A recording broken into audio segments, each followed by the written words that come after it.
She went into labor at night, but her millionaire husband and his family ignored every call until one wrong text for help changed her life forever.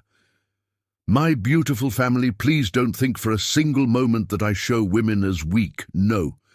This story is about courage, about dignity, and about the power that lives inside every woman.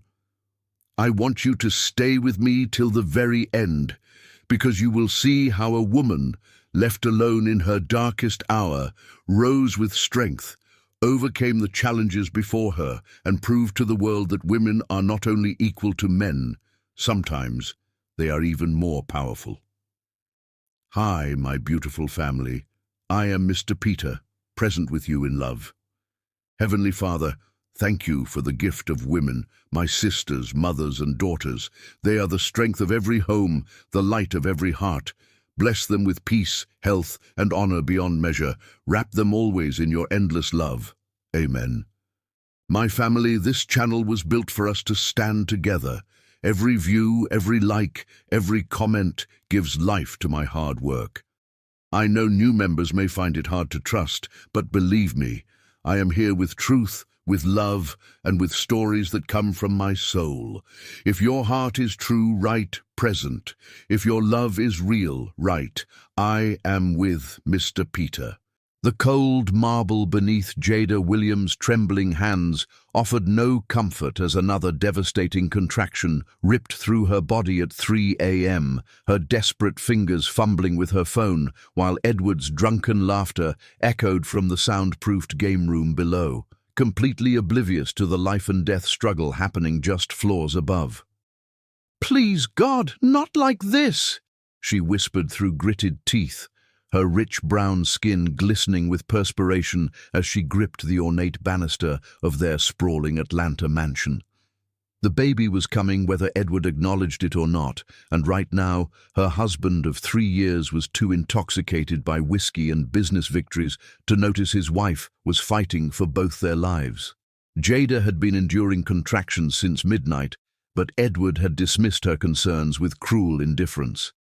"First babies take forever, Jada. Stop being so melodramatic," he'd sneered before returning to his high-stakes poker game with his wealthy associates. His mother, Genevieve Sterling Williams, had been even more callous, suggesting that Jada was manufacturing drama like she always does. Now, as excruciating pain tore through her lower back and abdomen, Jada understood with crystal clarity that she was utterly alone in this cavernous house that had never truly been a home. The $1,000 Egyptian cotton sheets in their master bedroom lay soaked with amniotic fluid, and the pristine marble floors that Edward loved showcasing to visitors felt like blocks of ice against her bare feet. She attempted calling Edward's cell phone again, only to hear it ring unanswered somewhere in the game room. The space was completely soundproofed, another of Edward's excessive renovations that now seemed like deliberate cruelty. Jada's phone displayed 3 missed calls to her best friend, Aurelia Cross, but Aurelia was pulling a double shift at Grady Memorial Hospital and wouldn't see the messages until dawn. The next contraction struck with such ferocity that Jada's vision dissolved into white-hot stars. She lost her footing entirely, sliding down several steps while her silk nightgown bunched around her waist.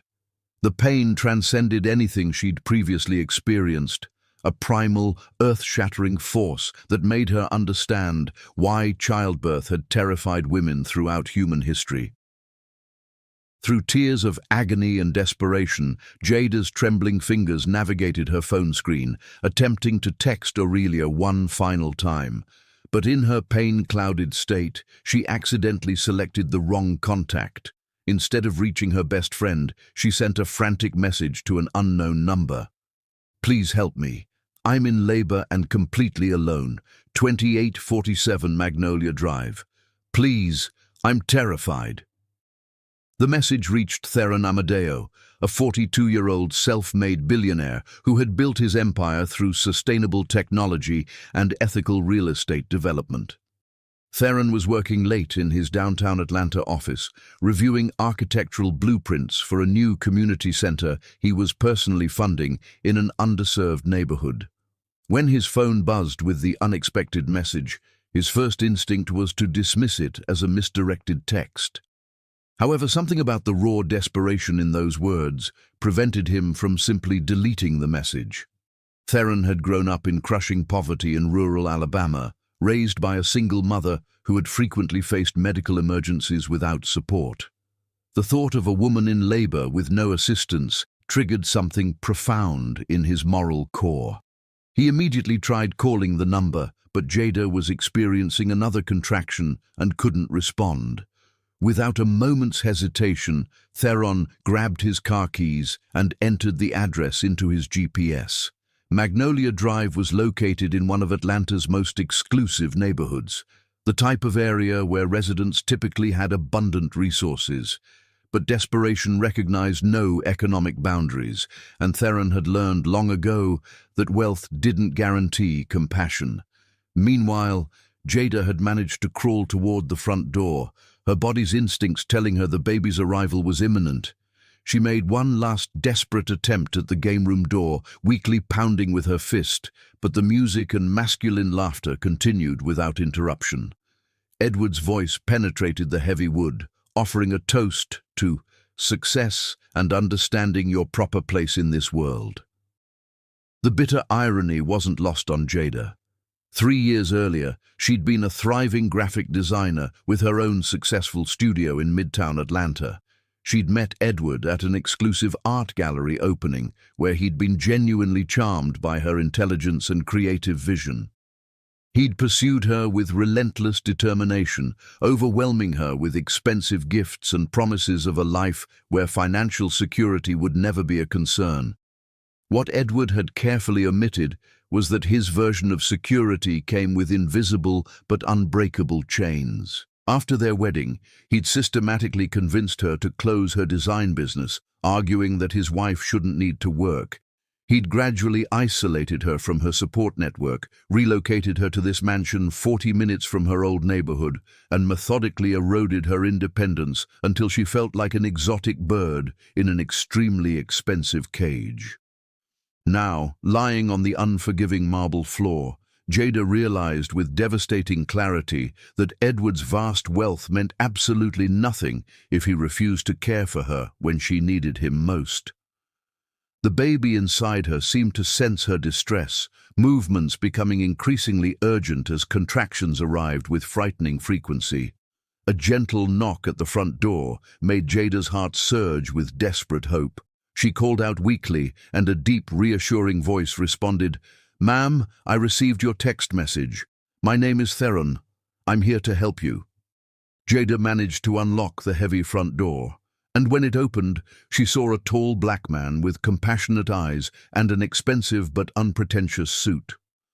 Theron's expression immediately reflected deep concern as he assessed her condition. A young black woman obviously in advanced labor, alone and frightened in a mansion that could comfortably house dozens of families.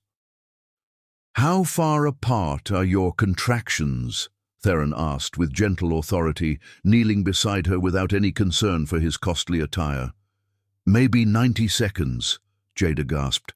"The baby's coming and my husband, he refuses." She couldn't complete the sentence without dissolving into tears. Theron's jaw tightened almost imperceptibly, but his voice remained calm and completely reassuring. "We're getting you to a hospital immediately. I'm going to carry you to my car. Is that acceptable?" Jada nodded gratefully, and Theron carefully lifted her in his strong arms. She was shocked by how genuinely safe she felt with this complete stranger, safer than she'd felt in her own home for countless months. As he carried her to his elegant SUV, she noticed his personalized license plate, AMADEO1. Are you Theron Amadeo?" she asked weakly as he settled her carefully in the passenger seat.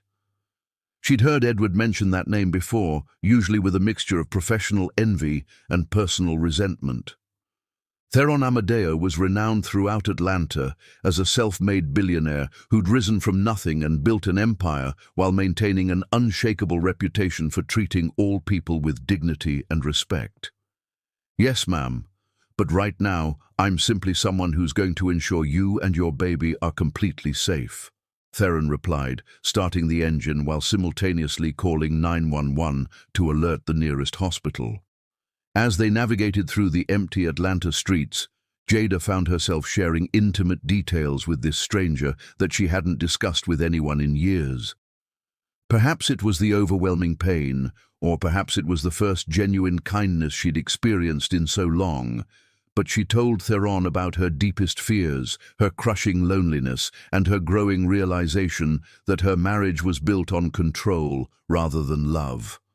Theron listened without any trace of judgment, occasionally reaching over to squeeze her hand supportively when contractions struck. He shared poignant stories about his own mother's incredible strength and how the women in his life had taught him that authentic power came from elevating others, not subjugating them. By the time they reached Atlanta Presbyterian Hospital, Jada felt as though she'd known Theron for years rather than mere minutes. As the medical team rushed her toward labor and delivery, she caught his eyes one final time. "Thank you," she whispered with profound gratitude. "You saved both our lives." Theron smiled with gentle warmth. "No, ma'am. You saved yourselves by having the courage to ask for help when you needed it most." As the hospital doors closed behind the rushing gurney, Theron made a solemn promise to himself. Whatever challenges lay ahead, this remarkable woman and her child would never face them alone again if he could prevent it. He'd witnessed too much of his own mother's solitary struggles to walk away now. Inside the delivery room, Jada closed her eyes and focused entirely on the new life about to enter the world. She couldn't know it yet, but this night would mark the beginning of everything transforming, not just the arrival of her son, but the awakening of her own dormant strength and the beginning of a love story that would fundamentally change both their lives. The mistaken text message had become the most providential accident of her entire existence. Chapter 2. Angels in Expensive Suits.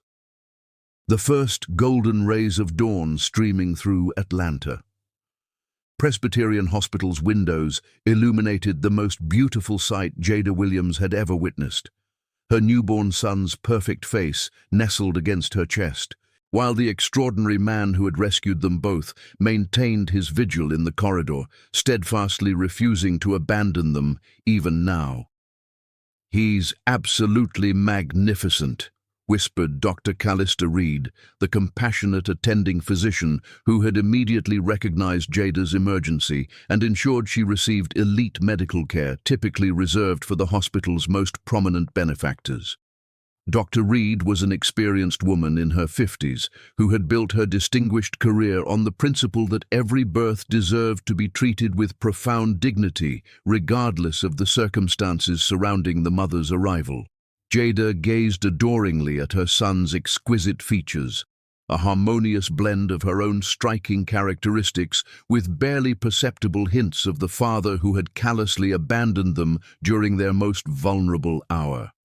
The baby's remarkably alert eyes seemed to sparkle with intelligence, as if he instinctively understood that he had entered the world under the most extraordinary circumstances imaginable. "What name will you give him?" Dr. Reed inquired tenderly, efficiently monitoring both mother and infant's vital signs with the practiced expertise of someone who had delivered thousands of babies throughout her remarkable career. "Torin," Jada declared without a moment's hesitation. "Torin Atlas Williams. The first name means chief, and the second represents strength. He'll require both qualities to navigate the world ahead of him." The powerful name had crystallized in her mind during the most challenging moments of her labor, when she'd contemplated exactly what kind of extraordinary man she wanted her son to become. Courageous, fiercely independent, and absolutely never willing to abandon those who depended on him. Through the delivery room's pristine windows, Jada observed Theron Amadeo moving restlessly through the hallway, his typically immaculate suit now wrinkled and disheveled from their harrowing night together. He had maintained his protective presence throughout her entire labor experience, never intruding inappropriately, but always remaining immediately available should she require any assistance whatsoever. When the medical staff had initially attempted to dismiss him by claiming he wasn't officially family, Theron had quietly consulted with the hospital administrator, and mysteriously, all access restrictions had been completely eliminated. "That remarkable gentleman outside, Doctor," Reed observed, following Jada's appreciative gaze, "has demonstrated extraordinary concern for your welfare. He's also personally guaranteed all your medical expenses and specifically requested that you receive our comprehensive Platinum Care package. I've never witnessed such generous behavior from someone with no familial connection to the patient." Jada's heart overflowed with profound gratitude and an emotion she couldn't quite identify. In a single 12-hour period, this complete stranger had demonstrated more authentic care and compassion than her own husband had shown throughout 3 years of marriage. Would you please invite him inside? I want him to meet Torin properly." Dr. Reed smiled warmly and stepped into the bustling hallway. Within moments, Theron appeared in the doorway, his characteristically confident demeanor transformed by raw, genuine emotion. When his eyes fell upon Jada cradling her newborn baby, tears began streaming down his face.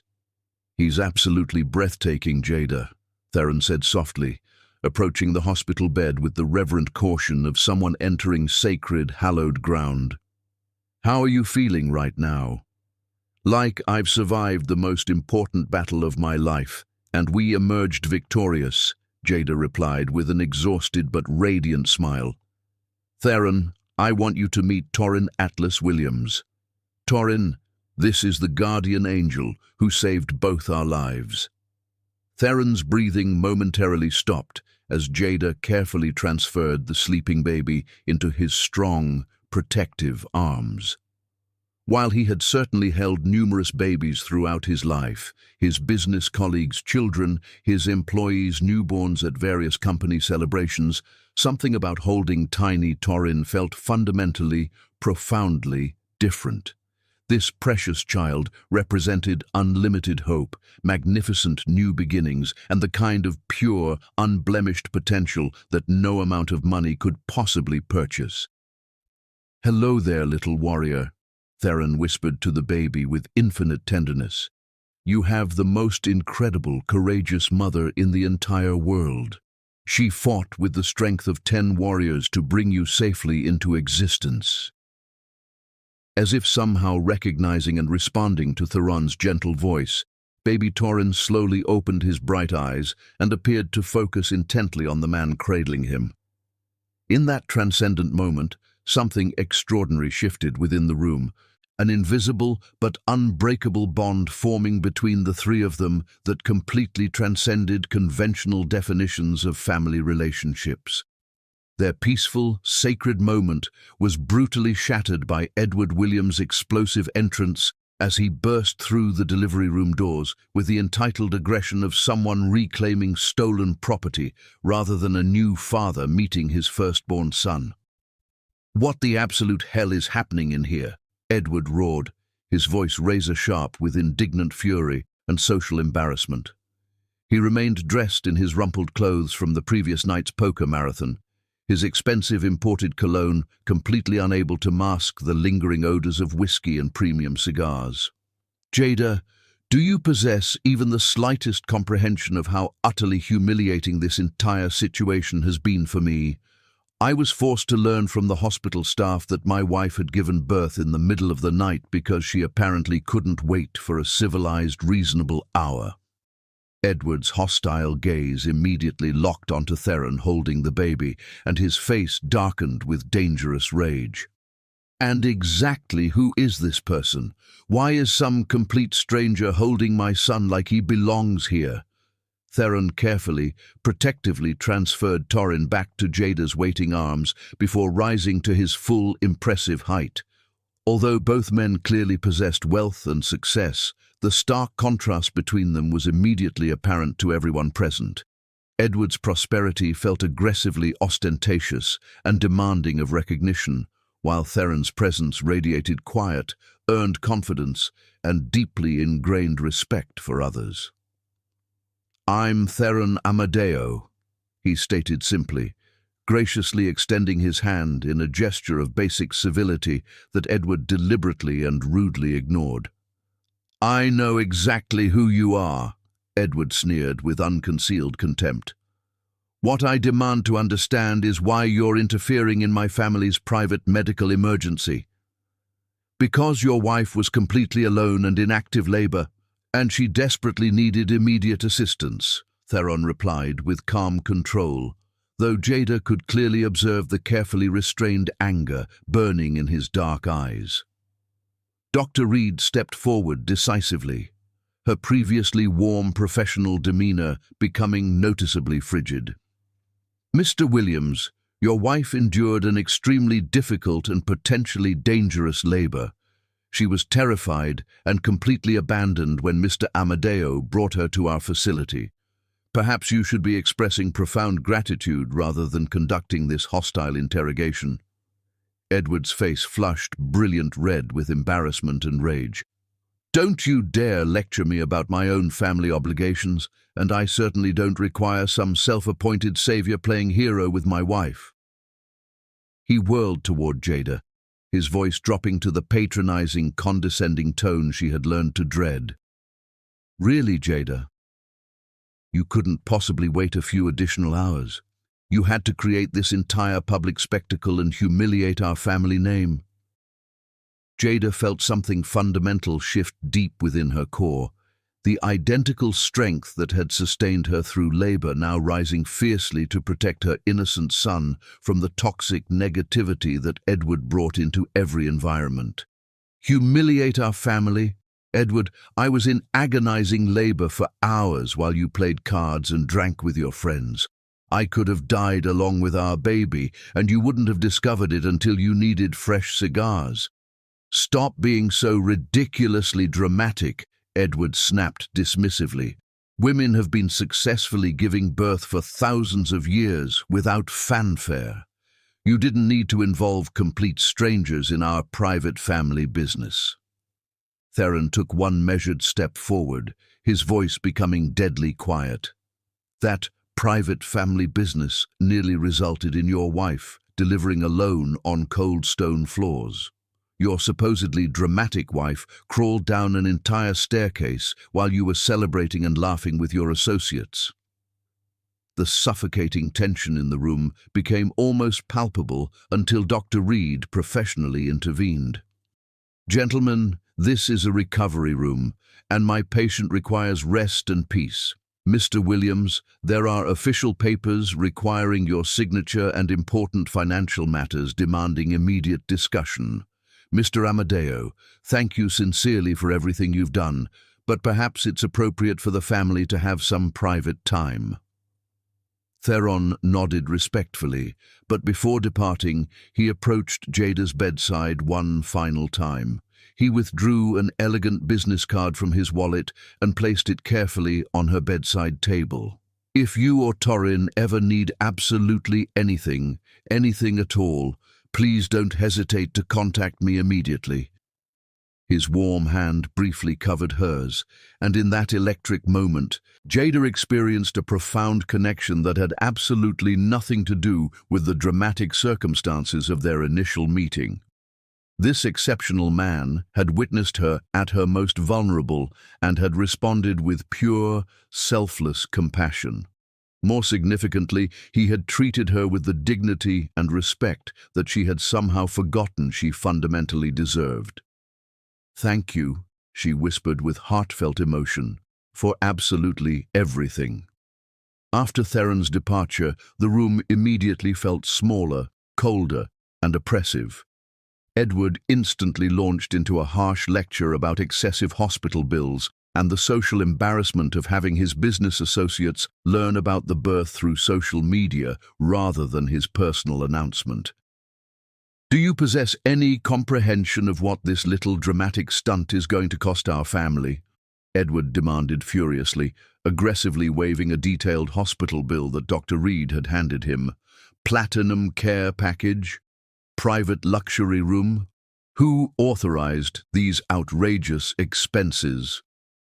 The gentleman who brought your wife here covered all additional expenses, Dr. Reed replied with professional coolness. Your insurance will handle the standard costs, but Mr. Amadeo personally guaranteed the upgraded care. Edward's face transformed from white to deep red as the implications registered. The devastating realization that another man, especially Theron Amadeo, had provided for his wife in ways that he either couldn't or wouldn't represent a crushing blow to his carefully constructed ego that Jada could observe him struggling desperately to process. We don't need his condescending charity, Edward declared through clenched teeth. It wasn't charity, Jada replied firmly, surprising herself with the newfound steel in her voice. It was simple human kindness, something you might consider attempting sometime.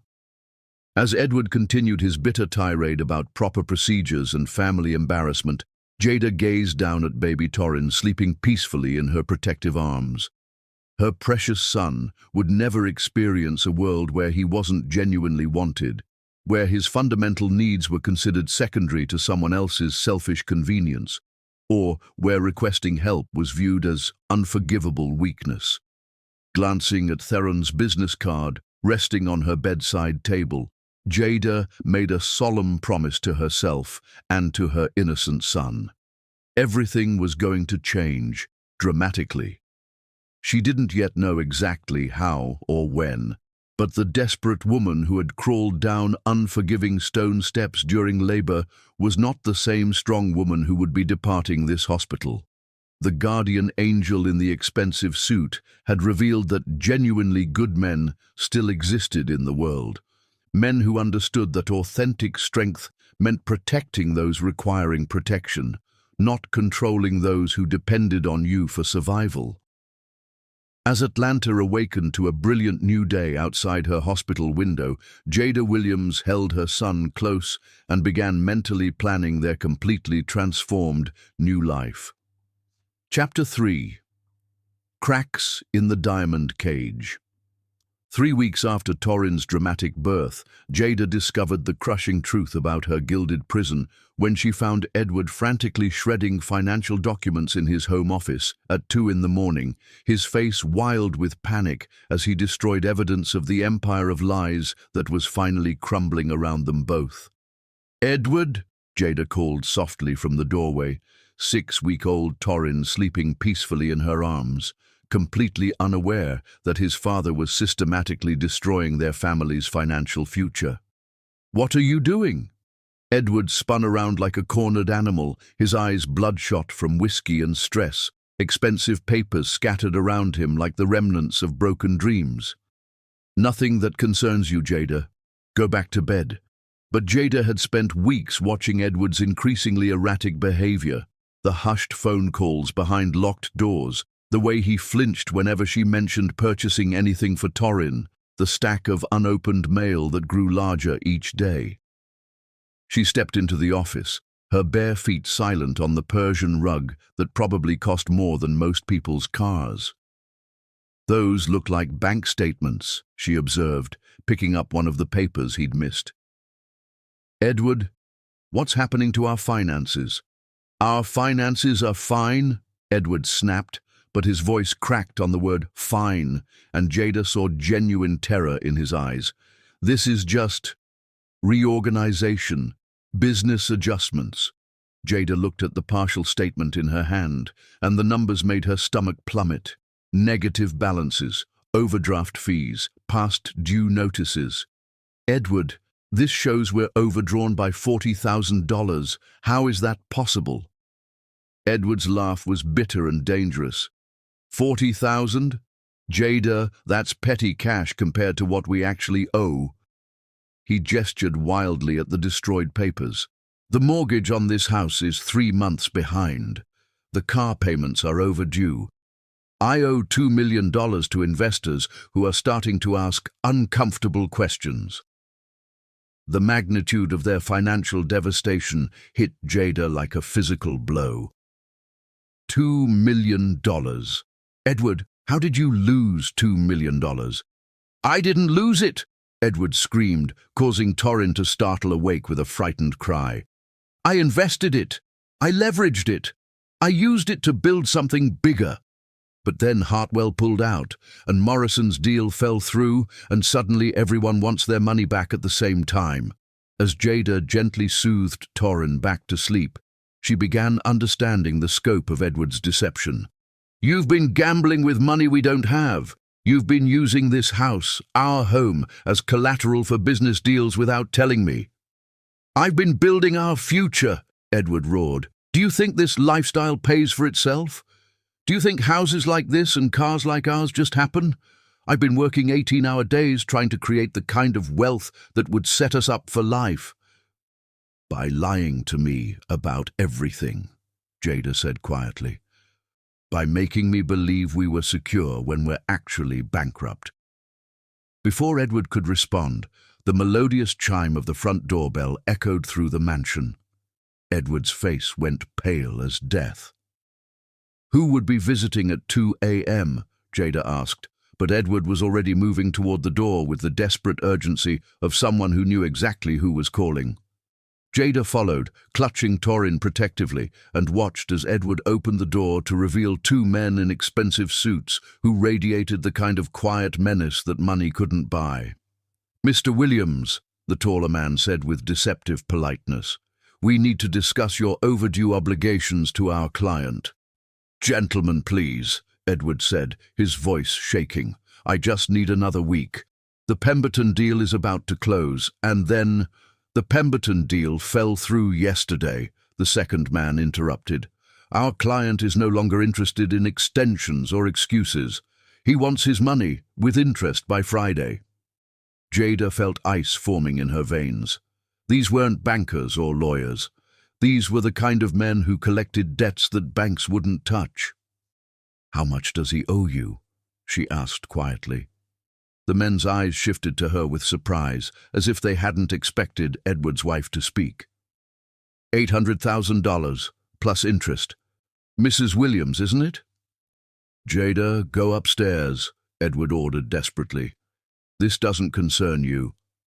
Everything that affects our family concerns me, Jada replied with steel in her voice, especially when it involves men who visit houses at 2 a.m.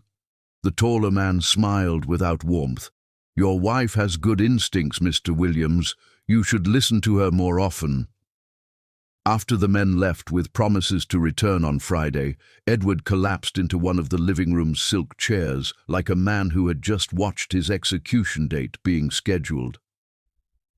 $800,000 to loan sharks, Jada said, the words tasting like ash in her mouth. Edward, what have you done to our family? I was trying to save our family, Edward exploded. When the banks wouldn't extend my credit, I had to find alternative financing. I thought I could triple the money and pay them back before anyone noticed. Alternative financing, Jada repeated. You mean borrowing money from criminals? They're not criminals, they're private investors, Edward said weakly, but even he seemed to understand how pathetic that sounded. The next morning brought Genevieve Sterling Williams, arriving with her usual impeccable timing and venomous charm. She settled into the living room like an elegant spider, claiming her web, her Chanel suit and diamond jewelry, a sharp contrast to the financial chaos surrounding them. Jada, darling, Genevieve said with false sweetness, I understand that Edward has finally shared the reality of your situation with you. You knew about this? Jada asked, adjusting Torrin in her arms as her son gazed up at his grandmother with the serious expression that had become his trademark.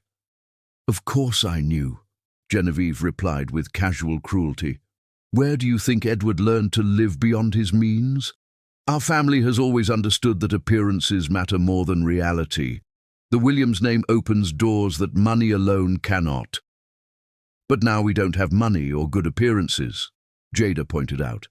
Genevieve's smile turned predatory, which is why we need to discuss your role in solving this crisis. My role? The prenuptial agreement you signed? Genevieve said, producing a document from her purse with the flourish of someone revealing a winning hand. It includes provisions that protect the Williams family assets in exactly this type of situation. Jada stared at the papers, her mind reeling. I never signed a prenuptial agreement. I would remember something that important. You signed dozens of documents during your wedding preparations, Genevieve said smoothly. Marriage license, insurance forms, bank account changes. Edward simply included the prenup among the other paperwork. Very efficient, really. The betrayal hit Jada like a tsunami. You tricked me into signing away my legal rights without telling me what I was agreeing to? We protected you from unnecessary worry, Genevieve corrected, and now those protections will help us navigate this temporary financial difficulty. How exactly will they help? Jada demanded. Edward cleared his throat uncomfortably. The prenup includes provisions for separation of assets during financial crises. If we separate temporarily, legally speaking, my debts can't touch certain protected accounts. You want to divorce me to hide money from your creditors, Jada said with dawning horror. Not divorce, Genevieve said quickly. Legal separation. Temporary, of course, just until Edward can rebuild his portfolio. And what happens to Torin and me during this temporary separation? You would receive appropriate support, naturally, Genevieve said with the tone of someone discussing charity for the deserving poor. A modest apartment, basic living expenses, supervised visitation with Torin. Supervised visitation with my own son? Jada's voice was deadly quiet. Well, you are rather young and inexperienced as a mother, Genevieve observed, and given your recent emotional instability, it would be prudent to ensure proper oversight. Jada looked between Edward and his mother, finally understanding the scope of their manipulation. They had planned this betrayal long before the current crisis. The prenuptial agreement, the financial deception, even the way they had dismissed her concerns about Torin's feeding issues, it had all been calculated to make her dependent and controllable. You're trying to steal my son, she said with crystal clarity. Don't be dramatic, Edward said, but he couldn't meet her eyes. We're trying to protect our family during a difficult time. No, Jada replied, standing up with Torin in her arms. You're trying to protect yourselves by sacrificing me and my son, but I'm not the powerless girl you married anymore. Jada, you need to be realistic about your options, Genevieve said with false sympathy. You have no income, no assets, and a newborn baby. Without our support, what exactly do you think you can do? Jada looked down at Torin, who was gazing up at her with complete trust and love, and felt something steel-hard crystallize in her chest. I'm going to fight for my son, and I'm going to win. With what? Genevieve laughed. You have nothing. I have the truth, Jada said quietly, and I have people who believe in justice.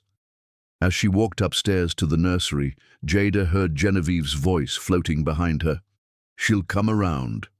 She has no choice.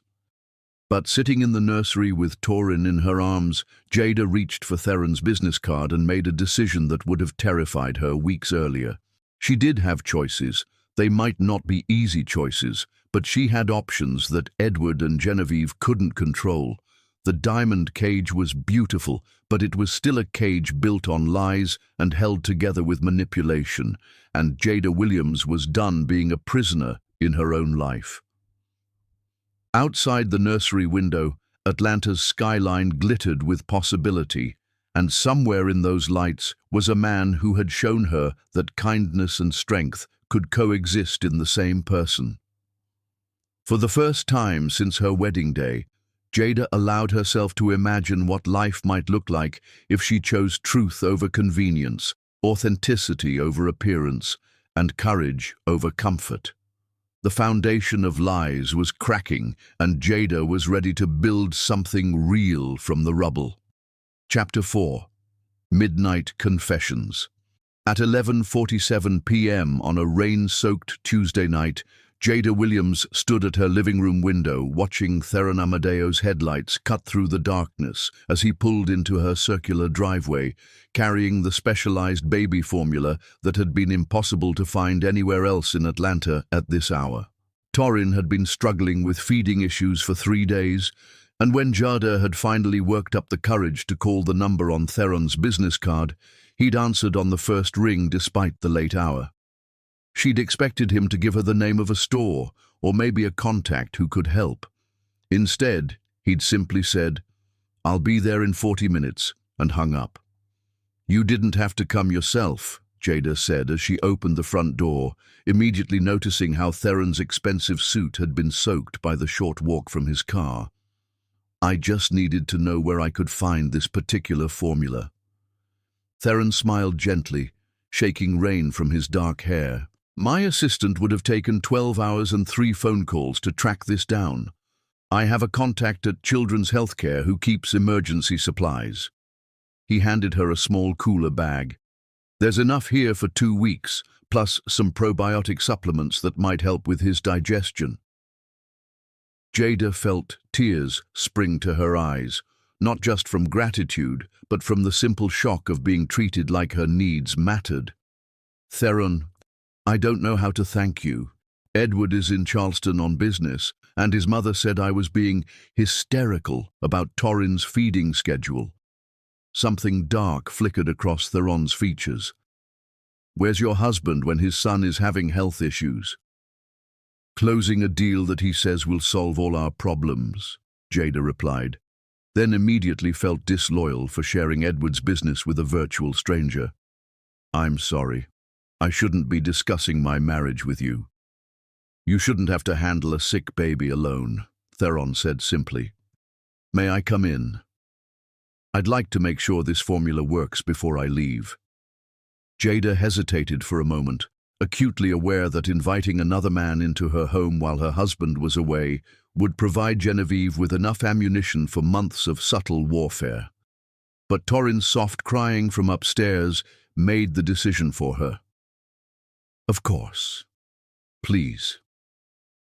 Theron followed her through the mansion's marble foyer, and Jada found herself seeing her home through his eyes, the ostentatious chandelier that Edward had insisted on, the abstract paintings that cost more than most people's annual salaries, the furniture that looked expensive but felt cold and uncomfortable.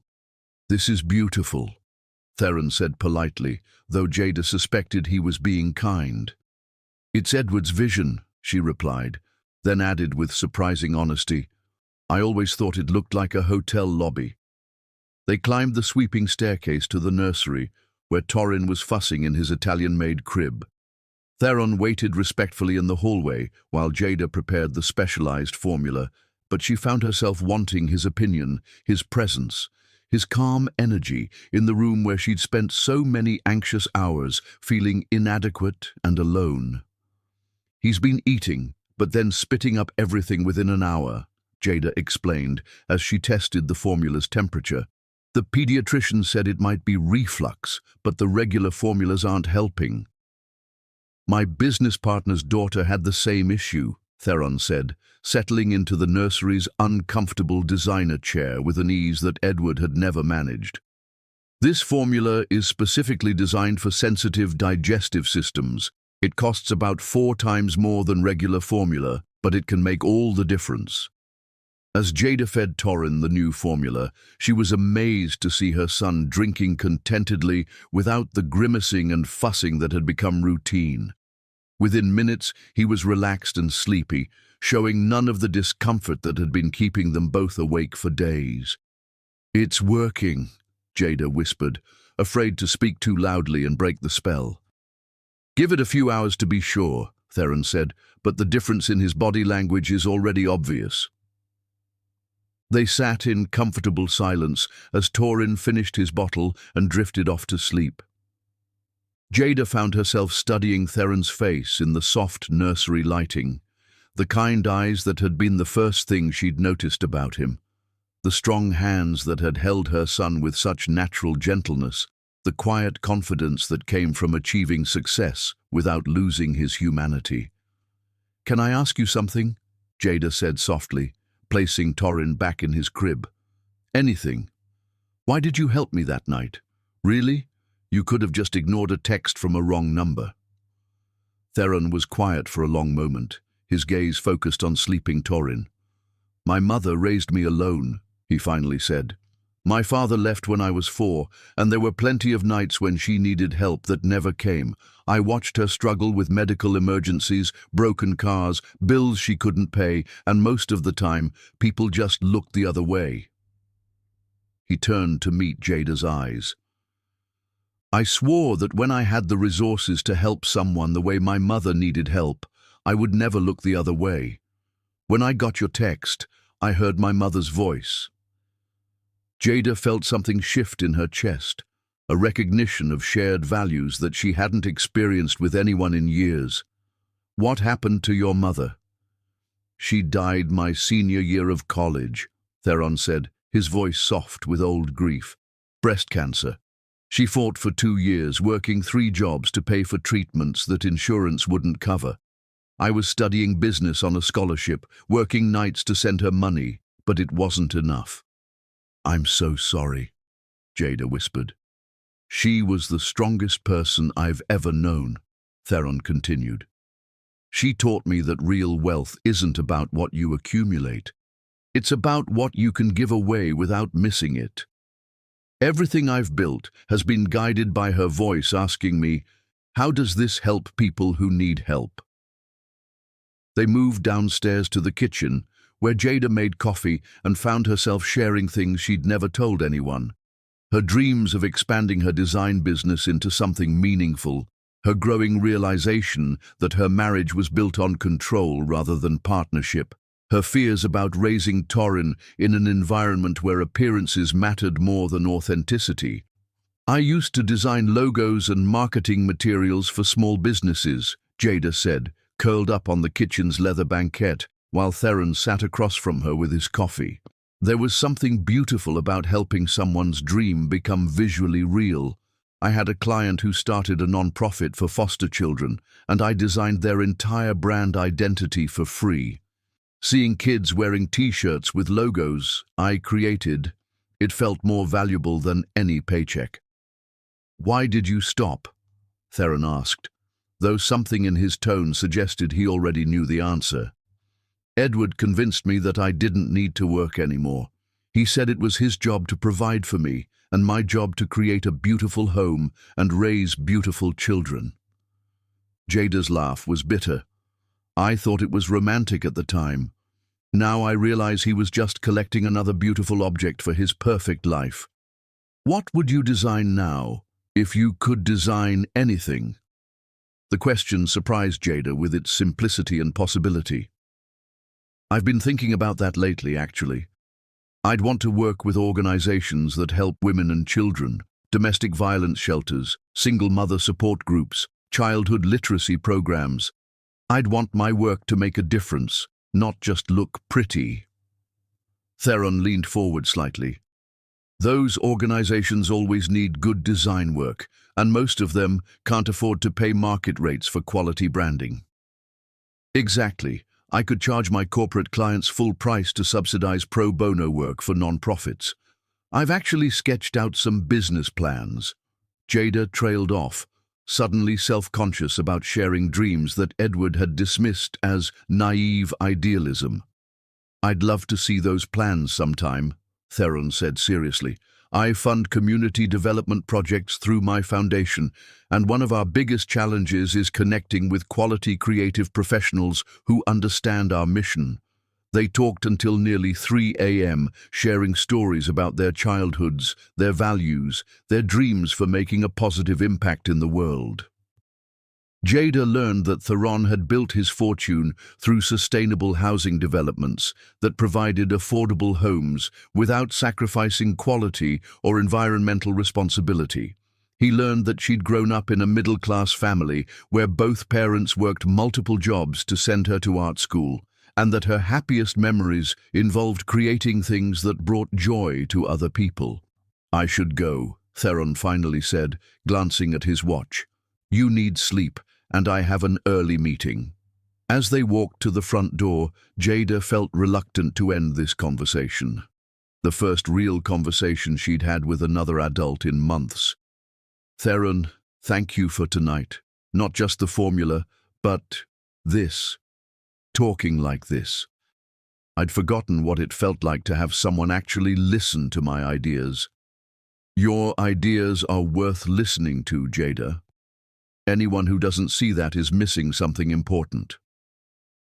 They stood at the front door for a moment, rain still pattering against the windows, and Jada felt something she hadn't experienced since before her marriage, the sense that she was seen and valued for who she actually was, not who someone else wanted her to be. "Would you—" she began, then stopped, suddenly aware of the complexity of what she was about to ask. "Would I what?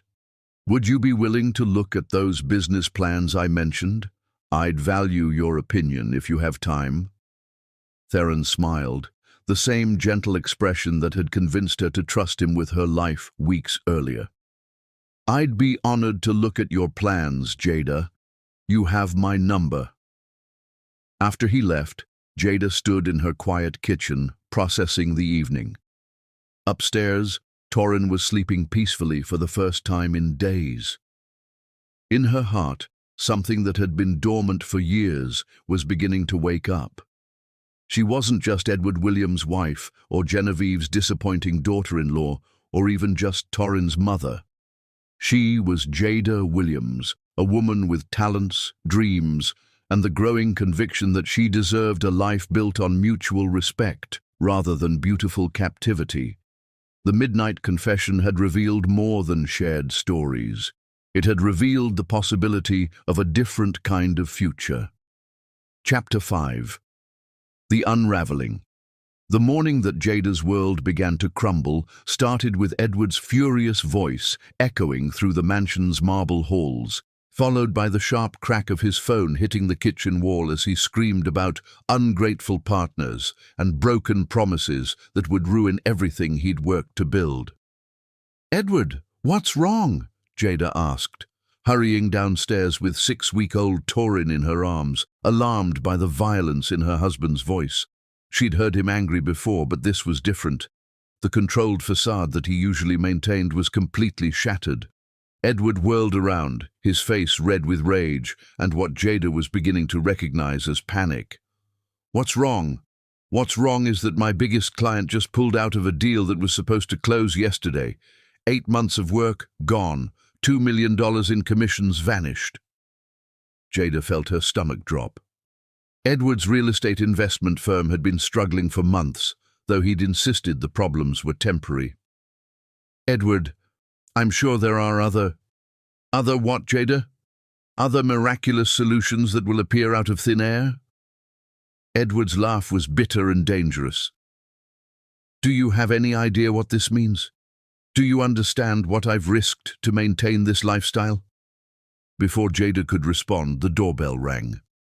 Edward stalked to the front door and yanked it open to reveal Marcellus Kane, Edward's lawyer and longtime friend.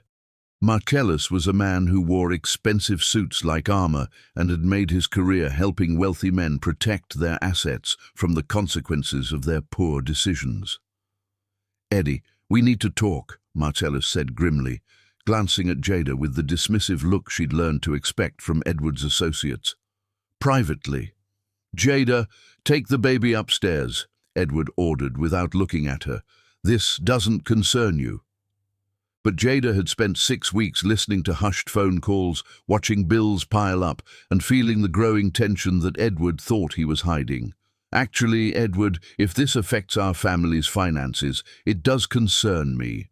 Marcellus cleared his throat uncomfortably. "Mrs. Williams, this is a complex business matter. Perhaps it would be better if..." "If what? If I pretended that I don't live here? If I acted like I don't have a newborn son whose future depends on understanding our family's financial situation?" Jada's voice was steadier than she felt, but something about holding Torin gave her courage to demand answers. Edward's face darkened further. "Fine. You want to know how bad things are? Marcellus, Tell my wife about our financial situation. Tell her what happens when you leverage everything you own to finance deals that fall through." Marcellus opened his briefcase and pulled out a stack of papers. "Mrs. Williams, your husband has used this house as collateral for several business loans. When his current deals were expected to close, this wouldn't have been a problem. However, with the Hartwell project falling through, there are some complications." "What kind of complications?" Jada asked, though she was beginning to understand that her beautiful prison was about to collapse around her. "We have 90 days to restructure Edward's debt, or the bank will begin foreclosure proceedings," Marcellus said, with the clinical detachment of someone delivering news that wouldn't affect his own life. Jada felt the blood drain from her face. "Foreclosure? Edward, you told me this house was paid for. You said it was our security." "It was security," Edward exploded. "It was collateral that allowed me to build a business that should have made us rich. How was I supposed to know that bastard Hartwell would get cold feet at the last minute?" "So we could lose our home?" Jada asked quietly. "We could lose everything," Marcellus confirmed. "The house, the cars, the investment accounts, everything has been leveraged to finance Edward's expansion plans." Jada sank into one of the living room's uncomfortable designer chairs, Torrin stirring restlessly in her arms, as if sensing the chaos swirling around him. "What about my name on the house? Don't I have legal rights as your wife?" Edward and Marcellus exchanged a look that made Jada's blood run cold. "That's complicated," Marcellus said carefully. "When you and Edward married, you signed a prenuptial agreement that was quite comprehensive. Your rights to marital assets are limited under the terms of that agreement." "I never signed a prenuptial agreement," Jada said firmly. "I would have remembered something that important." Edward's face went white, then red. "Jada, you signed dozens of papers when we got married. The marriage license, insurance forms, bank account paperwork. You didn't read every single document." The realization hit Jada like a physical blow. "You hid a prenuptial agreement in our other paperwork. You made me sign away my rights without telling me what I was signing." "I protected both of us," Edward said defensively. "Prenups are standard for people in our position. I didn't want you to worry about legal complexities when you should have been focused on our relationship." "You lied to me," Jada whispered. "You tricked me into signing away my legal protections, and then you used our home as collateral without telling me. What else have you hidden from me?" Marcellus cleared his throat again.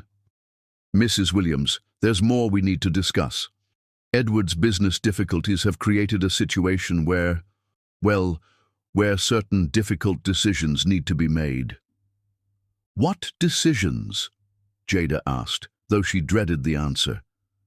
Edward couldn't meet her eyes. "Jada, we need to discuss the possibility of separating, temporarily, just until I can get the business back on track." The words hit Jada like ice water.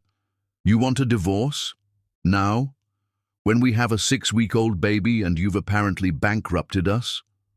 "Not a divorce," Marcellus interjected smoothly. "A strategic separation that would protect certain assets and allow Edward to restructure his business debts without affecting the baby's future security." Jada looked between the two men, suddenly understanding that this conversation had been planned before Edward's client pulled out, before the current crisis, possibly before Torrin was even born. "You planned this," she said slowly. "This isn't about the Hartwell deal falling through. You've been planning to leave me." Edward's silence was answer enough. "Edward, we have a son. Whatever problems you're having with your business, we should face them together as a family." "Jada, you don't understand the complexities involved here," Marcellus said patronizingly. "If Edward files for separation under the right circumstances, he can protect certain assets for Torrin's benefit while restructuring the business debts. It's actually a smart financial strategy. For Edward, maybe. What about Torrin and me?" You would receive appropriate support, of course, Marcellus replied, sliding a document across the coffee table. This separation agreement ensures that you're taken care of while Edward resolves his business difficulties. Jada looked at the document without touching it. How long have you been planning this, Edward? Edward finally met her eyes, and what she saw there was worse than anger or desperation. What she saw was cold calculation. Jada, I married you because I loved you, but I also married you when I thought my business was stable. Things have changed. Things have changed because you made risky decisions without telling me. Things have changed because you leveraged our family's security for business deals. Things have changed because you've been lying to me for months, maybe years. I've been protecting you from worrying about things you couldn't help with anyway, Edward snapped. I've been trying to build a fortune that would take care of you and Torrin for life. By risking everything we already had, Jada replied. And now that your gambles have failed, you want to abandon your family to save yourself. Genevieve Williams chose that moment to arrive, sweeping through the front door with the timing of someone who had been waiting for exactly the right moment to make her entrance. Jada, dear, I understand that Edward has explained the situation to you, Genevieve said with false sympathy.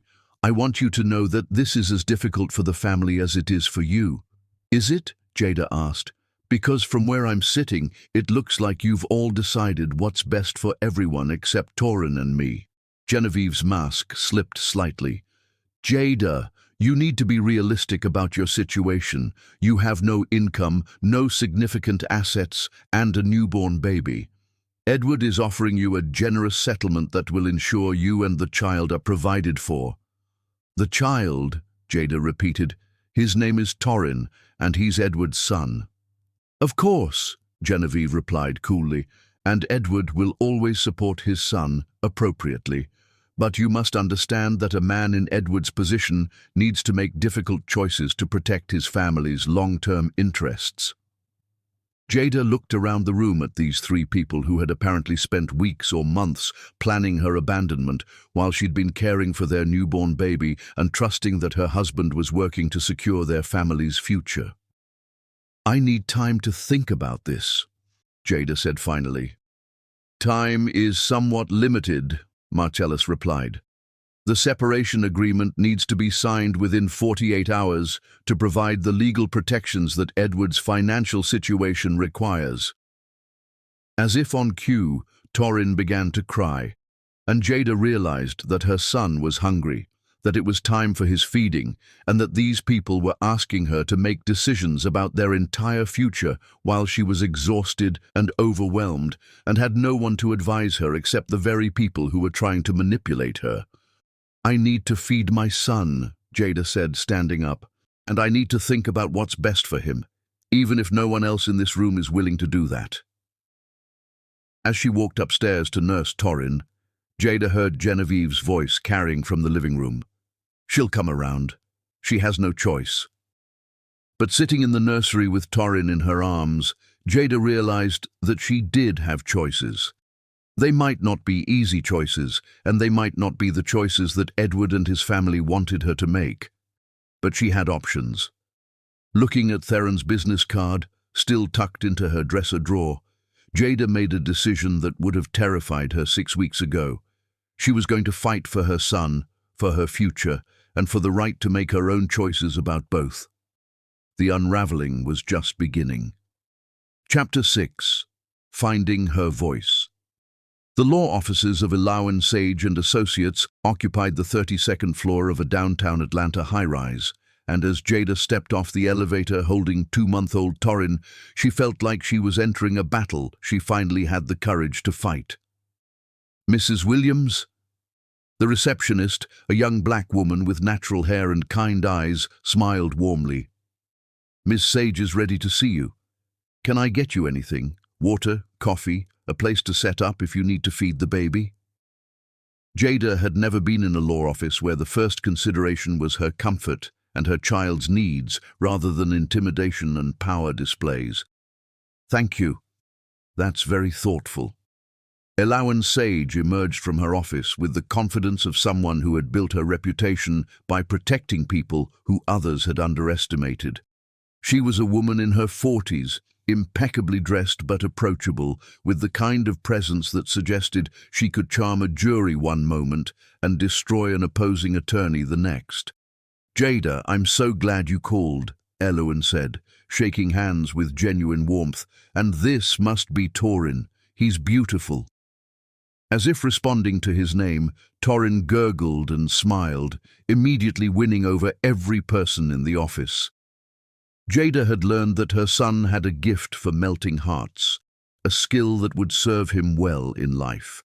"Before we discuss your legal situation, I want you to know that this consultation is completely confidential," Elawan said as they settled into her office.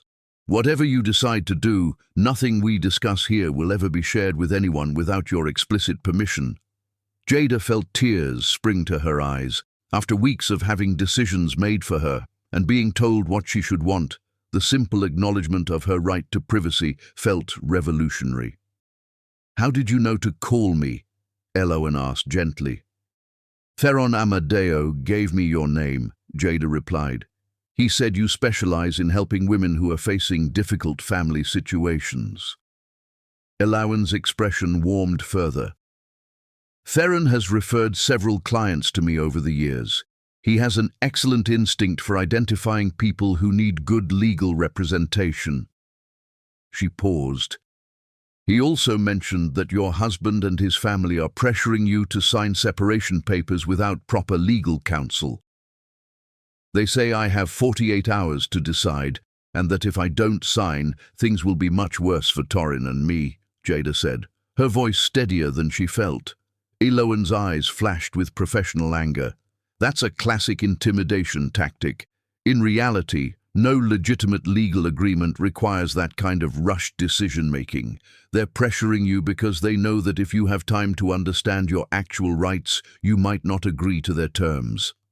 Over the next 2 hours, Elawan helped Jada understand the reality of her legal situation. The prenuptial agreement that Edward had hidden among their other wedding paperwork was problematic but not insurmountable. More importantly, the financial records that Elawan's investigators had uncovered revealed a pattern of deception that went far beyond simple business mistakes.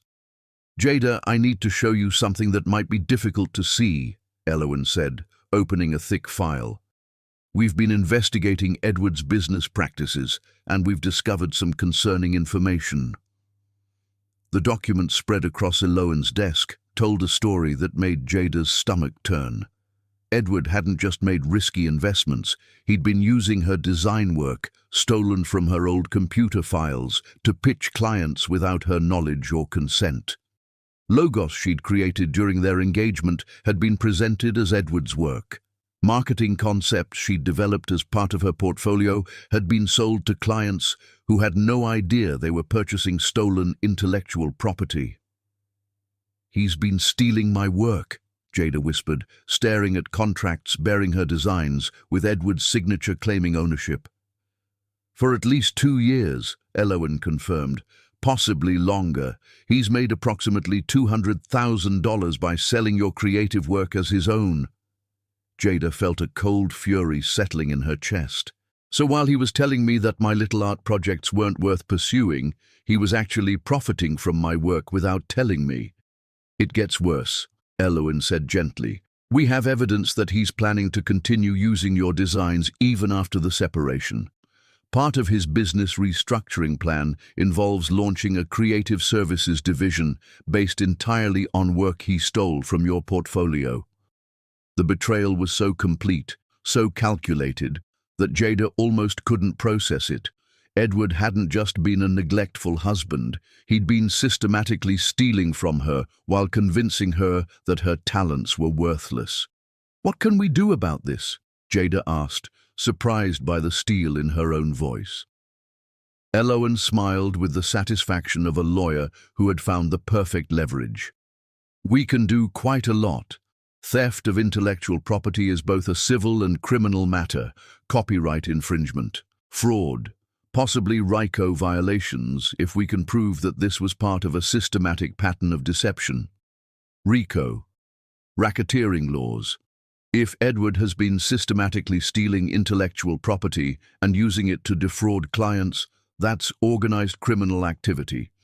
The penalties are severe, and more importantly for your situation, any assets obtained through criminal activity can be seized and returned to the actual victims.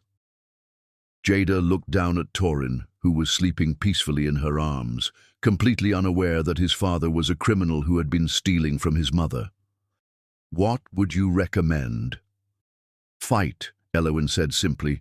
"Fight for full custody, fight for your share of the marital assets, fight for compensation for the intellectual property theft, and fight to ensure that Edward faces consequences for his criminal behavior.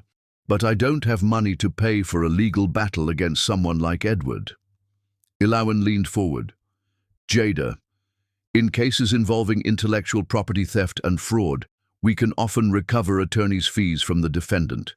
More importantly, several of Theron's non-profit organizations have legal defense funds specifically designed to help women in situations like yours. You wouldn't be fighting this battle alone." As if summoned by their conversation, Jada's phone buzzed with a text from her best friend, Aurelia Cross. "Girl, you need to see the screenshots I just took. Edward's people have been asking questions about you at the hospital. I saved everything. Call me." "May I?" Elowen asked, and when Jada nodded, she put the call on speaker. Aurelia's voice filled the office with righteous fury. "Jada, these people came to the hospital trying to find dirt on you. They wanted to know about your mental state after Torin's birth, whether you seemed unstable, whether anyone had concerns about your parenting. I told them exactly where they could stick their questions, but you need to know they're building some kind of case against you." Elowen's expression hardened. "Aurelia, this is Elowen Sage, Jada's attorney. Would you be willing to make a formal statement about these inquiries?" "Hell yes, I'll make a statement. And I have documentation of every conversation, including the name of the private investigator who was asking questions and the law firm that hired him." After the call ended, Elowen looked at Jada with grim determination. "They're not just trying to pressure you into a quick settlement. They're actively building a custody case designed to paint you as an unfit mother. This isn't about protecting Edward's business assets anymore. This is about taking your son away from you." The words hit Jada like a physical blow. Taking Torin away from her. The idea was so monstrous that she couldn't initially process it. "They can't do that," she whispered. "I'm a good mother. I've never done anything to harm Torin." "Being a good mother isn't always enough when you're fighting people with unlimited resources and no scruples," Elowen said gently. "But the good news is that we now know what they're planning, which means we can prepare our own strategy." "What kind of strategy?" Elowen's smile was predatory. "The kind that turns their weapons against them. Every lie they tell, every piece of evidence they fabricate, every witness they try to buy, it all becomes evidence of their own criminal behavior. They're not just trying to steal your son, Jada. They're engaging in criminal conspiracy, and that gives us tools they don't expect us to have." As they concluded the meeting, Elowen handed Jada a thick packet of documents. "I want you to read these carefully. They include your actual rights under Georgia law, regardless of that fraudulent prenuptial agreement. They also include information about protective services for women facing legal intimidation and resources for documenting any threats or harassment you might experience." "What happens next?" Jada asked. "Next, we go on the offensive. We file for divorce on your terms, seeking full custody, equitable distribution of marital assets, and damages for intellectual property theft. We also file criminal complaints for fraud and copyright infringement. And we do it all before Edward's deadline expires, so he knows that his intimidation tactics have backfired spectacularly." Walking out of Elowen's office, Jada felt something she hadn't experienced since Torin's birth. Hope. Not the desperate hope of someone wishing for rescue, but the powerful hope of someone who had found her weapons and was ready to fight.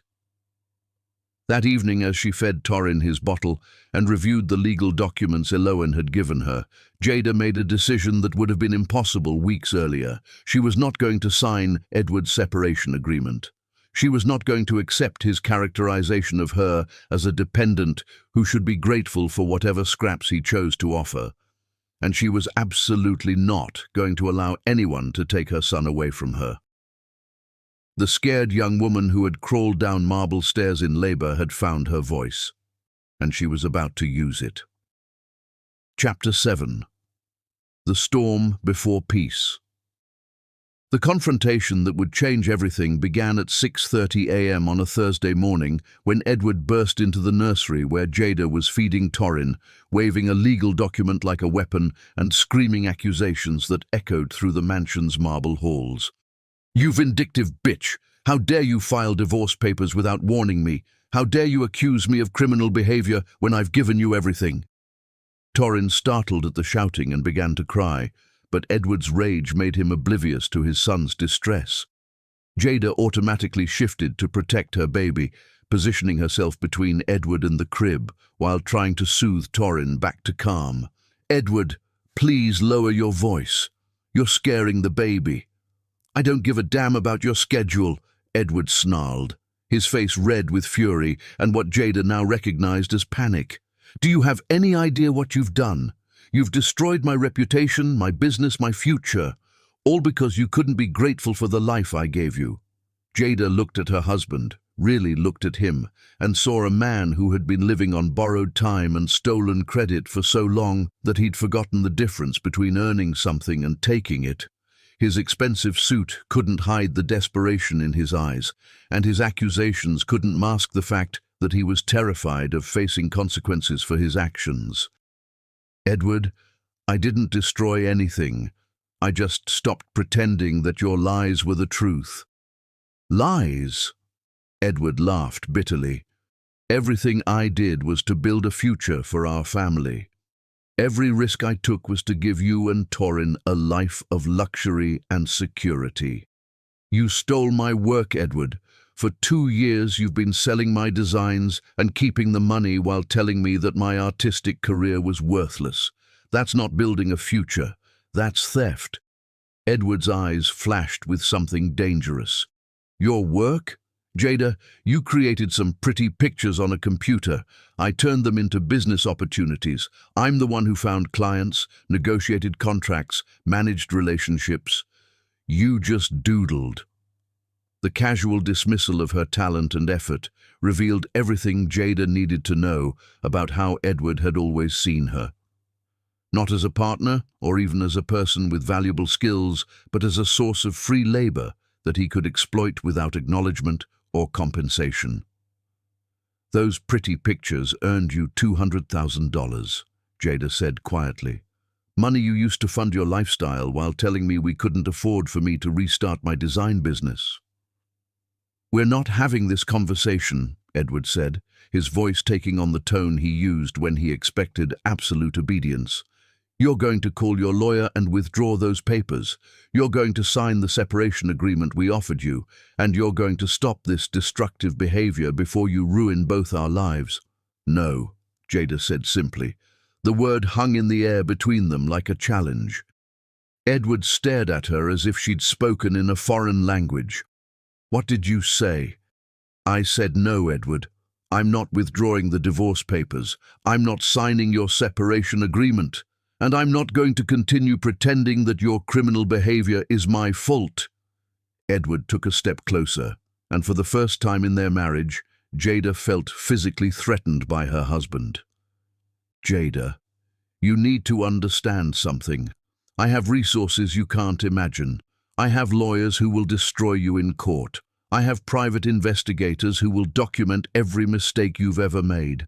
And I have a family with connections that go back generations in this city. Are you threatening me?" "I'm explaining reality to you," Edward said coldly.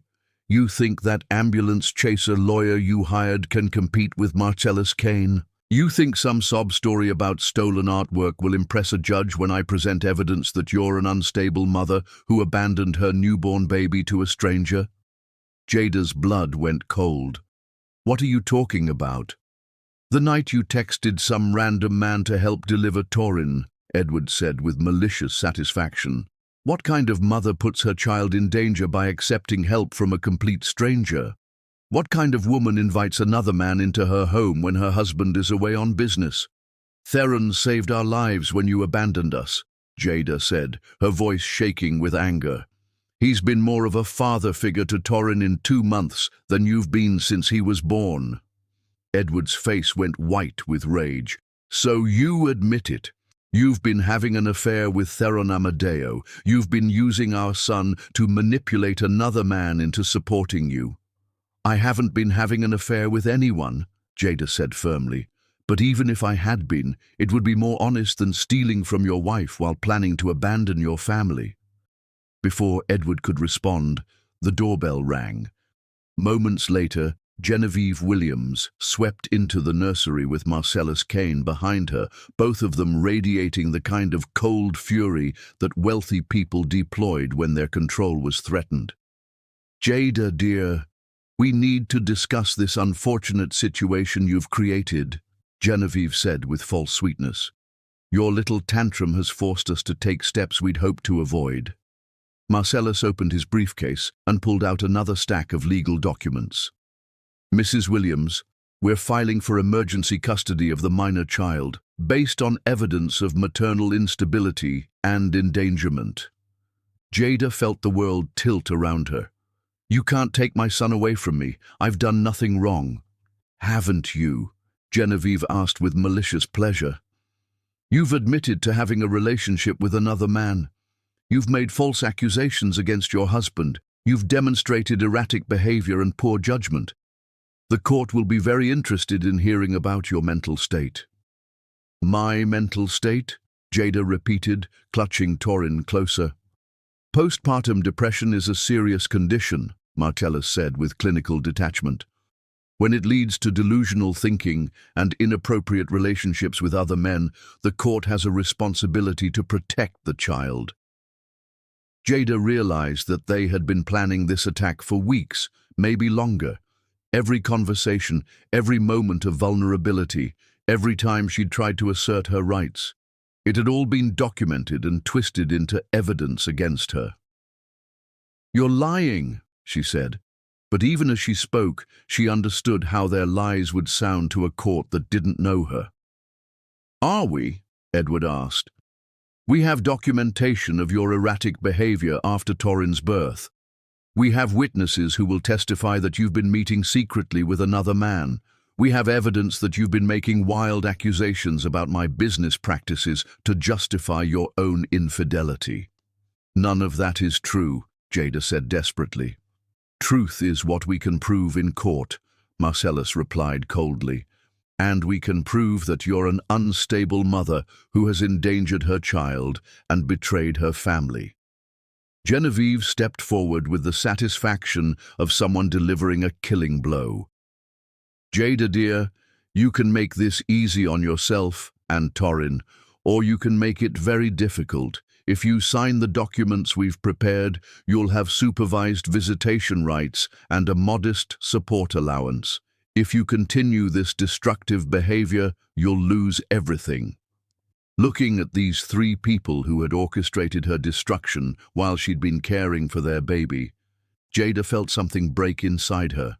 Not her spirit, but her last illusion that they were capable of basic human decency. Get out of my son's nursery, she said quietly. Excuse me? Genevieve asked. I said get out. This is still my home until a court says otherwise, and I want you out of my baby's room. Edward's face darkened. Jada, you're making a serious mistake. No, Jada replied, standing up with Torin in her arms and facing down 3 people who had spent weeks planning her destruction. The mistake was trusting any of you to care about what was best for Torin, but I won't make that mistake again. As they filed out of the nursery, Marcellus turned back one final time. Mrs. Williams, you have 24 hours to reconsider. After that, we'll be forced to take more aggressive action." After they left, Jada sat in the nursery holding her sleeping son and feeling the full weight of what she was facing. They had money, connections, and no scruples about destroying her to get what they wanted.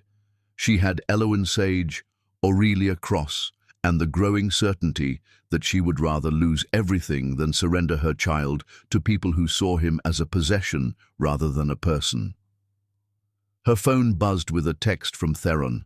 "Elowen told me about the custody threat. You and Torin are not alone in this fight." For the first time since Edward's morning attack, Jada allowed herself to hope.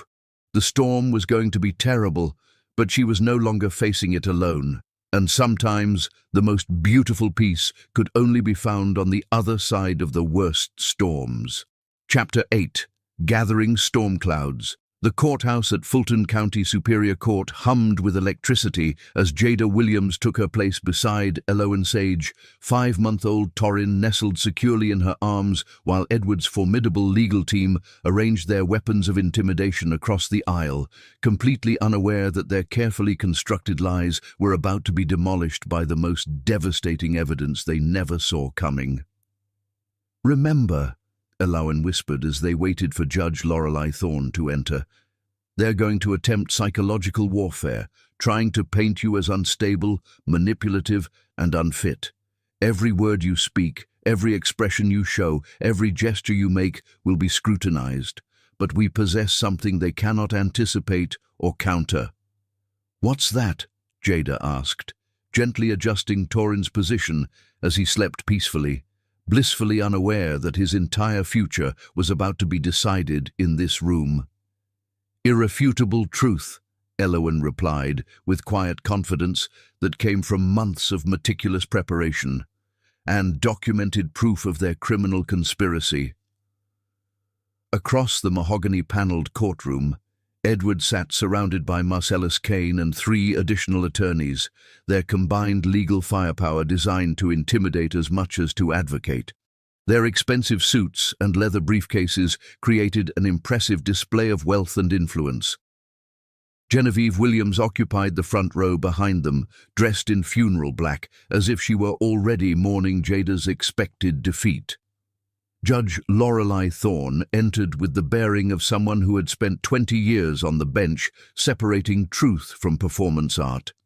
She was a distinguished woman in her early 60s with silver hair and penetrating eyes that missed absolutely nothing. The kind of judge who had witnessed every manipulation tactic and remained impressed by none of them. "This is a hearing regarding the custody of minor child Torin Atlas Williams," Judge Thorne announced with crisp authority. "Mr. Kane, you've filed motions seeking full custody on behalf of your client. Present your case." Marcellus Kane rose with theatrical gravity, his entire demeanor calculated to project confidence and moral authority. "Your Honor, we appear before you today because Mrs. Williams has demonstrated a disturbing pattern of behavior that places her infant son at significant risk. She has admitted to maintaining an inappropriate relationship with another man. She has made demonstrably false accusations against her husband to justify her own misconduct, and she has exhibited clear signs of severe postpartum depression that have compromised her judgment and parenting capacity." As Marcellus spoke with smooth authority, Jada felt the familiar sensation of having her reality rewritten by people who specialized in transforming truth into fiction. But this time, instead of feeling helpless, she felt the steady burn of righteous anger, the clean, powerful fury of someone who had been pushed beyond her breaking point. "Furthermore, Your Honor," Marcellus continued with practiced indignation, "on the night of the child's birth, Mrs. Williams endangered both herself and her infant by accepting assistance from a complete stranger rather than seeking proper medical attention. This demonstrates the kind of dangerously poor judgment that makes her unsuitable for unsupervised custody of any child." Judge Thorne's eyebrows rose with barely concealed skepticism.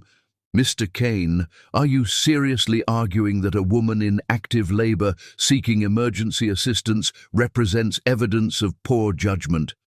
I'm arguing that a married woman who contacts unknown men for intimate assistance while her husband is conducting important business demonstrates questionable decision-making that extends far beyond that single incident, Your Honor.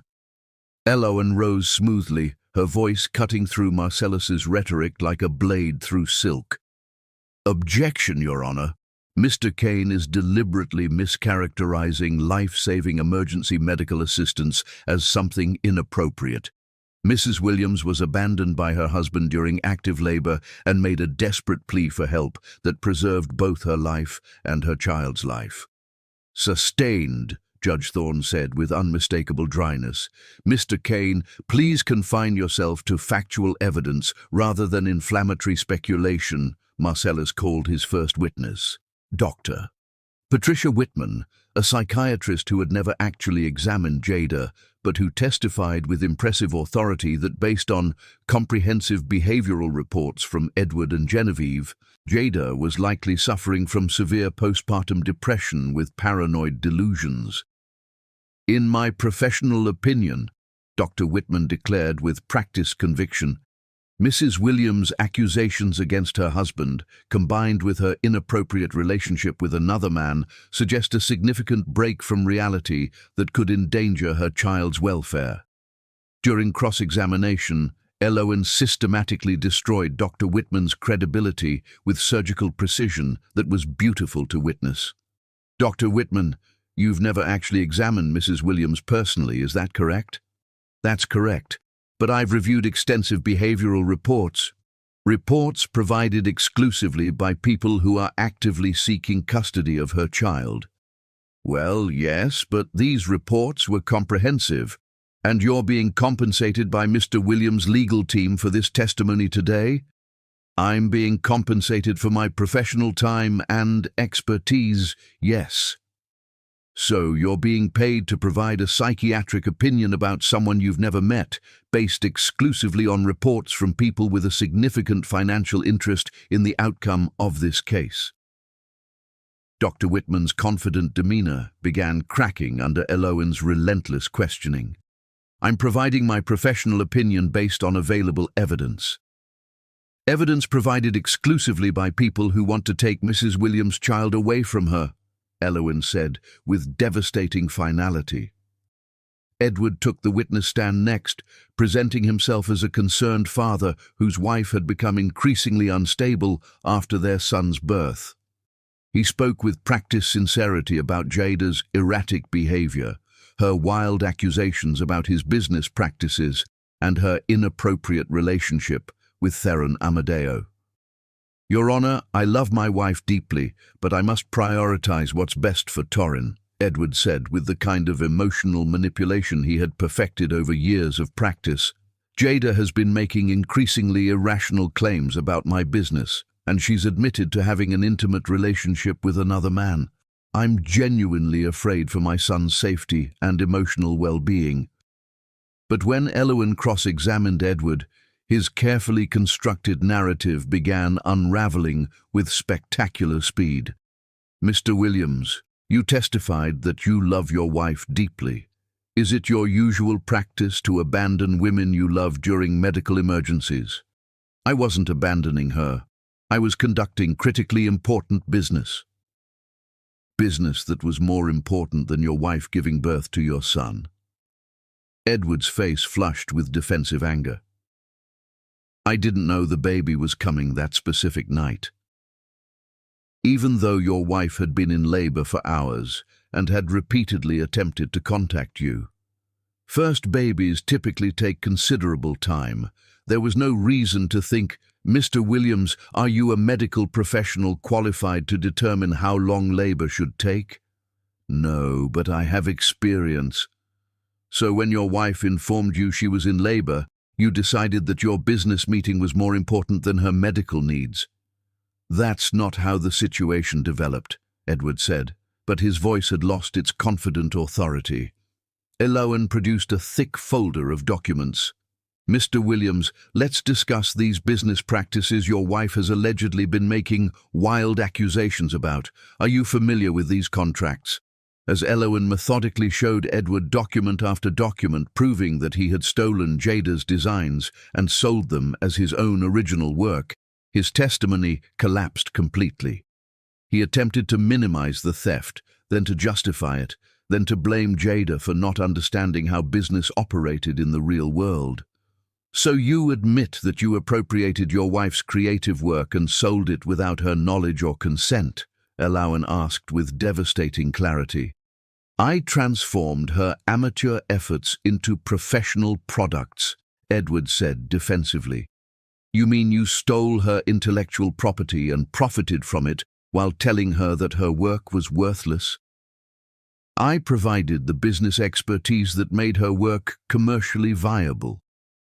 Mr. Williams, theft doesn't become legitimate because you add business expertise to stolen goods. The courtroom was completely silent as Edward's credibility disintegrated under Elowen's methodical questioning. When she finished with him, he appeared less like a concerned father and more like an exposed criminal who had been caught red-handed. Dr. Callista Reed took the witness stand as Jada's first witness, and her testimony painted a completely different picture of the night Torrin was born. Mrs. Williams was in active labor when Mr. Amadeo brought her to our hospital, Dr. Reed testified with clear professional authority. She was frightened and in considerable pain, but she was completely lucid and focused entirely on the safety of her child. I observed no signs of mental instability or poor judgment. Quite the opposite. She made rational, appropriate decisions under extremely difficult circumstances. In your medical opinion, was Mrs. Williams's decision to seek help from Mr. Amadeo appropriate? Elowen asked. Absolutely appropriate. She was in active labor with no medical support available.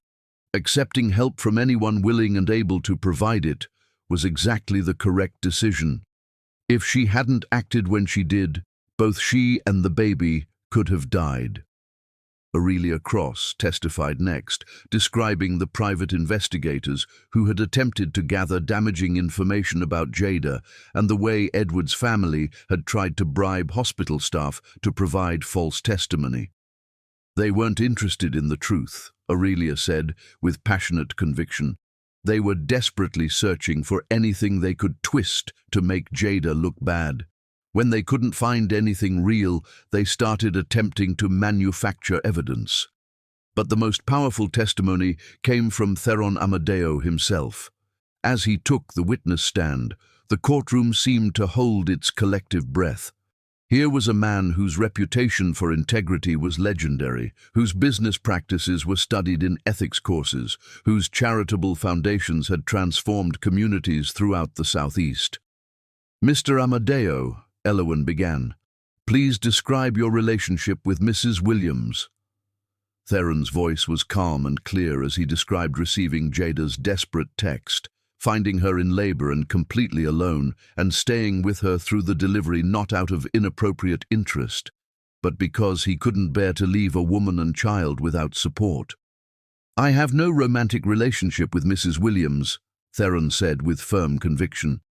My concern for her welfare stems from witnessing her extraordinary strength and courage under impossible circumstances, and from my profound respect for her as a mother, and as a human being who deserved far better treatment than abandonment. Have you provided financial support to Mrs. Williams? I have paid her medical bills and connected her with legal representation. Yes. Why? Theron was quiet for a moment, and when he spoke, his words carried the weight of absolute moral conviction. Because I watched her crawl down marble stairs while in labor, abandoned by the people who should have protected her. Because I held her newborn son while she recovered from giving birth alone. Because I believe that children deserve to be with mothers who love them more than anything else in the world. And mothers deserve protection from people who see children as weapons to be used against them. He turned to look directly at Judge Thorne. Your Honor, I've encountered many people throughout my business career. I understand the difference between someone who is genuinely devoted to their child and someone who views children as possessions to be controlled. Jada Williams would sacrifice her life before allowing harm to come to her son. The people attempting to take him away from her see him as leverage to be used against her. The courtroom was utterly silent when Theron finished his testimony. Even Marcellus Kane seemed to understand that attacking Theron Amadeo's credibility would be like attempting to move a mountain with a feather. As the hearing concluded, Judge Thorne looked out over the courtroom with the expression of someone who had heard enough deception for one lifetime. "I'll render my decision tomorrow morning at 9 o'clock, she announced. "Court is adjourned." Walking out of the courthouse, Jada felt like she had survived a grueling battle. But as Elowen had promised, the truth had been presented clearly and powerfully, and sometimes that was sufficient to change everything. The storm clouds were gathering for the final confrontation, but for the first time in months, Jada believed she could see sunlight breaking through the darkness on the horizon. Chapter 9. Truth in the Light. The silence that descended over courtroom 4B at exactly 9:02 a.m. was so profound that Jada Williams could hear her own heartbeat echoing in her ears as Judge Lorelei Thorne's penetrating gaze swept across the packed courtroom, her next words carrying the power to either reunite a mother with her child or destroy both their lives forever. "I have reached my decision regarding the custody of minor child Torrin Atlas Williams," Judge Thorne announced with the authority of someone who had dedicated her career to protecting the innocent from those who would exploit them. "This case has presented the court with a clear example of what happens when wealth and privilege attempt to manipulate the justice system to serve personal vendettas rather than the best interests of a child." Jada sat perfectly still beside Elowen Sage, 5-month-old Torrin, sleeping peacefully in her arms, completely unaware that his entire future hung in the balance of the next few minutes. Across the aisle, Edward's legal team maintained their confident posture, still believing that money and connections would ultimately triumph over truth and evidence. Judge Thorne's voice cut through the courtroom tension like a blade separating light from darkness. "After careful review of all testimony and evidence presented, I find that the emergency custody petition filed by Mr. Edward Williams is not only without merit, but represents a systematic campaign of lies, intimidation, and legal abuse that has no place in any courtroom." A collective gasp rippled through the courtroom as the first crack appeared in Edward's certainty. His face went pale as the judge's words registered. "Mr. Kane," Judge Thorne continued with icy precision, "your client has presented this court with what can only be described as a coordinated effort to manufacture evidence, suborn perjury, and abuse the legal process. The evidence overwhelmingly demonstrates that Mr. Williams abandoned his wife during a medical emergency, systematically stole her intellectual property for personal gain, and then attempted to weaponize the court system to punish her for seeking justice." Marcellus Kane half rose from his chair in shock. "Your Honor, if the court would consider—" "Sit down, Mr. Kane," Judge Thorne commanded, with the voice of someone who had silenced more powerful men than him. "You have presented this court with paid testimony from psychiatrists who never examined the defendant, private investigators who attempted to bribe hospital staff for false information, and a custody petition based entirely on fabricated evidence. I am not only appalled by the conduct of everyone involved in bringing this frivolous case, but I am referring several individuals to the State Bar for disciplinary proceedings." Jada felt tears of relief and vindication streaming down her face as Judge Thorne continued her devastating assessment. "The evidence presented clearly demonstrates that Mrs. Williams is not only a devoted and capable mother, but a woman who has shown remarkable courage and sound judgment under the most difficult circumstances imaginable. Far from being unfit for custody, she represents exactly the kind of parent every child deserves, one who will fight for their welfare against any odds. Judge Thorne's attention turned to Edward with unmistakable contempt. "Mr. Williams, your conduct throughout these proceedings has been nothing short of despicable. You abandoned your wife during childbirth, stole her creative work for financial gain, and then attempted to use this court to complete your systematic destruction of her life. Your behavior demonstrates exactly why unsupervised access to this child would be contrary to his best interests." Edward shot to his feet, his face red with fury and desperation. "Your Honor, this is completely outrageous. You cannot possibly—" "Mr. Williams, sit down immediately," Judge Thorne commanded, with the authority of someone who would tolerate no further disruption. "Your outburst only confirms that my assessment of your character has been entirely accurate." The judge's voice softened slightly as she addressed Jada directly. "Mrs. Williams, I am granting you full temporary custody of your son, with the absolute right to relocate to housing of your choosing anywhere within the United States. I am also ordering that Mr. Williams provide immediate financial support for both you and the child, including complete reimbursement for all legal fees you have incurred defending against his frivolous and malicious petition." But Judge Thorne's justice was far from complete.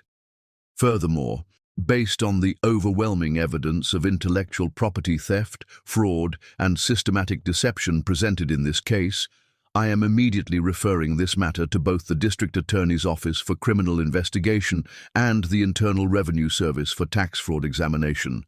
The court finds probable cause that Mr. Williams has engaged in felony-level criminal activity that warrants aggressive prosecution. The courtroom erupted in whispers and gasps as the full scope of Judge Thorne's ruling became clear. Edward wasn't just losing his custody battle, he was facing criminal charges that could result in decades of federal imprisonment. Genevieve Williams rose abruptly from her seat, her carefully maintained composure finally cracking completely. "This is an absolute travesty of justice.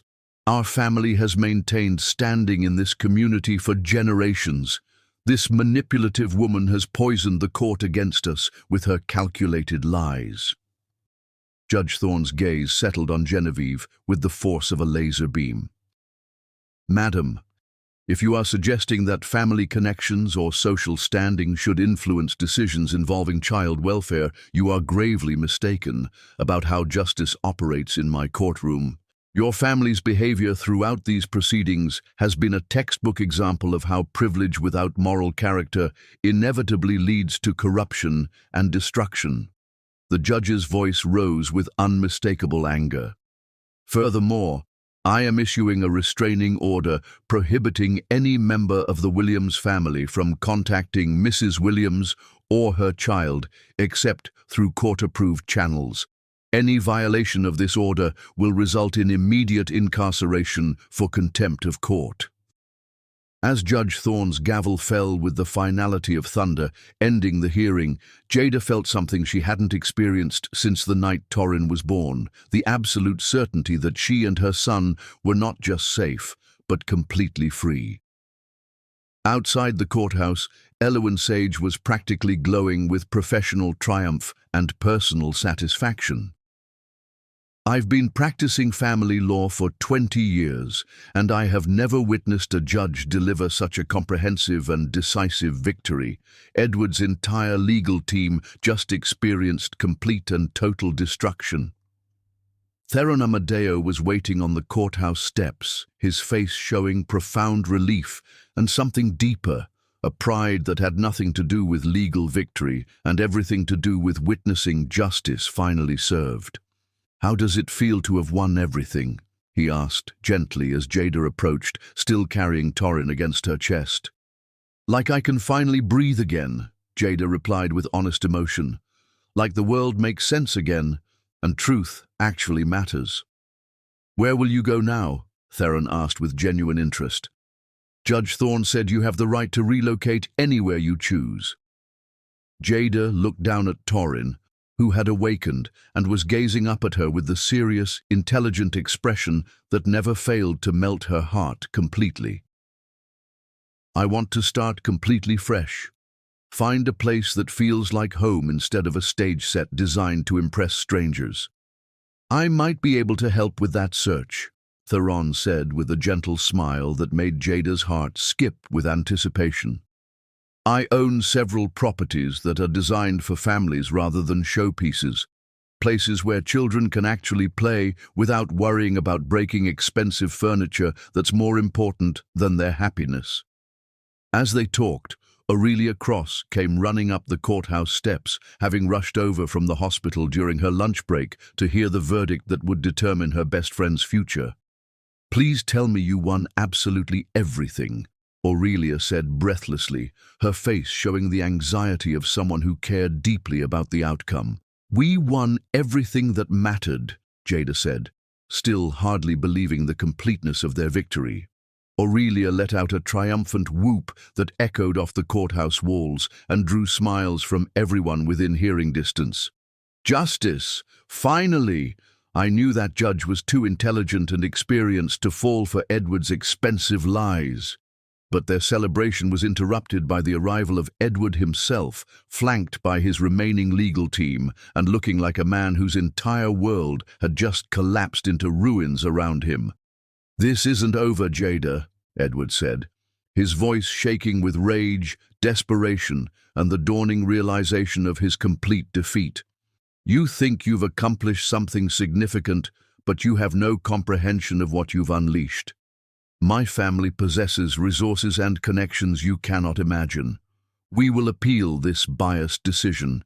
We will fight every criminal charge, and we will ensure that everyone understands what kind of vindictive woman you really are." Theron stepped forward slightly, not threateningly, but with the quiet, unshakable authority of someone who had never needed to raise his voice to command respect and attention. "Edward, I believe it's time for you to accept reality and walk away with whatever dignity you have remaining. The court has spoken with unmistakable clarity, the evidence has been presented and evaluated, and your continued threats only confirm that Judge Thorne made exactly the right decision." "You!" Edward snarled, pointing at Theron with trembling fingers that betrayed his complete loss of control. "This entire disaster is your fault. If you hadn't interfered with my family, none of this destruction would have happened." "If I hadn't intervened," Theron replied with calm, devastating logic, "your wife and son might have died on your marble floors while you played poker and drank with your friends. The only thing I regret about this entire situation is that it took so long for the complete truth to emerge." Edward's face flushed red with impotent fury. But before he could formulate a response, Marcellus Kane placed a firm, restraining hand on his arm. "Edward, we need to leave immediately. Anything you say at this point could be used as evidence against you in the criminal proceedings that are now inevitable." As Edward's group retreated toward their expensive cars, Jada felt the last weight of fear and intimidation lift completely from her shoulders. For months, she had been terrified of these people, afraid of their money, their social connections, their apparent willingness to destroy her to achieve their goals. But standing in the warm sunlight outside the courthouse, holding her son and surrounded by people who genuinely cared about her welfare and happiness, she realized that she was no longer afraid of anything. "What happens next?" she asked Elowen with genuine curiosity rather than anxiety. "Next, we complete the divorce proceedings entirely on your terms," Elowen replied with deep satisfaction. "With today's ruling, Edward has absolutely no leverage remaining. He will be forced to accept whatever settlement terms we choose to offer, or face the prospect of going to trial before a judge who has already seen through every one of his lies." "And the criminal charges?" Jada asked. "Those proceedings are now beyond our direct control, but I strongly suspect the district attorney will be extremely interested in the intellectual property theft evidence we've compiled.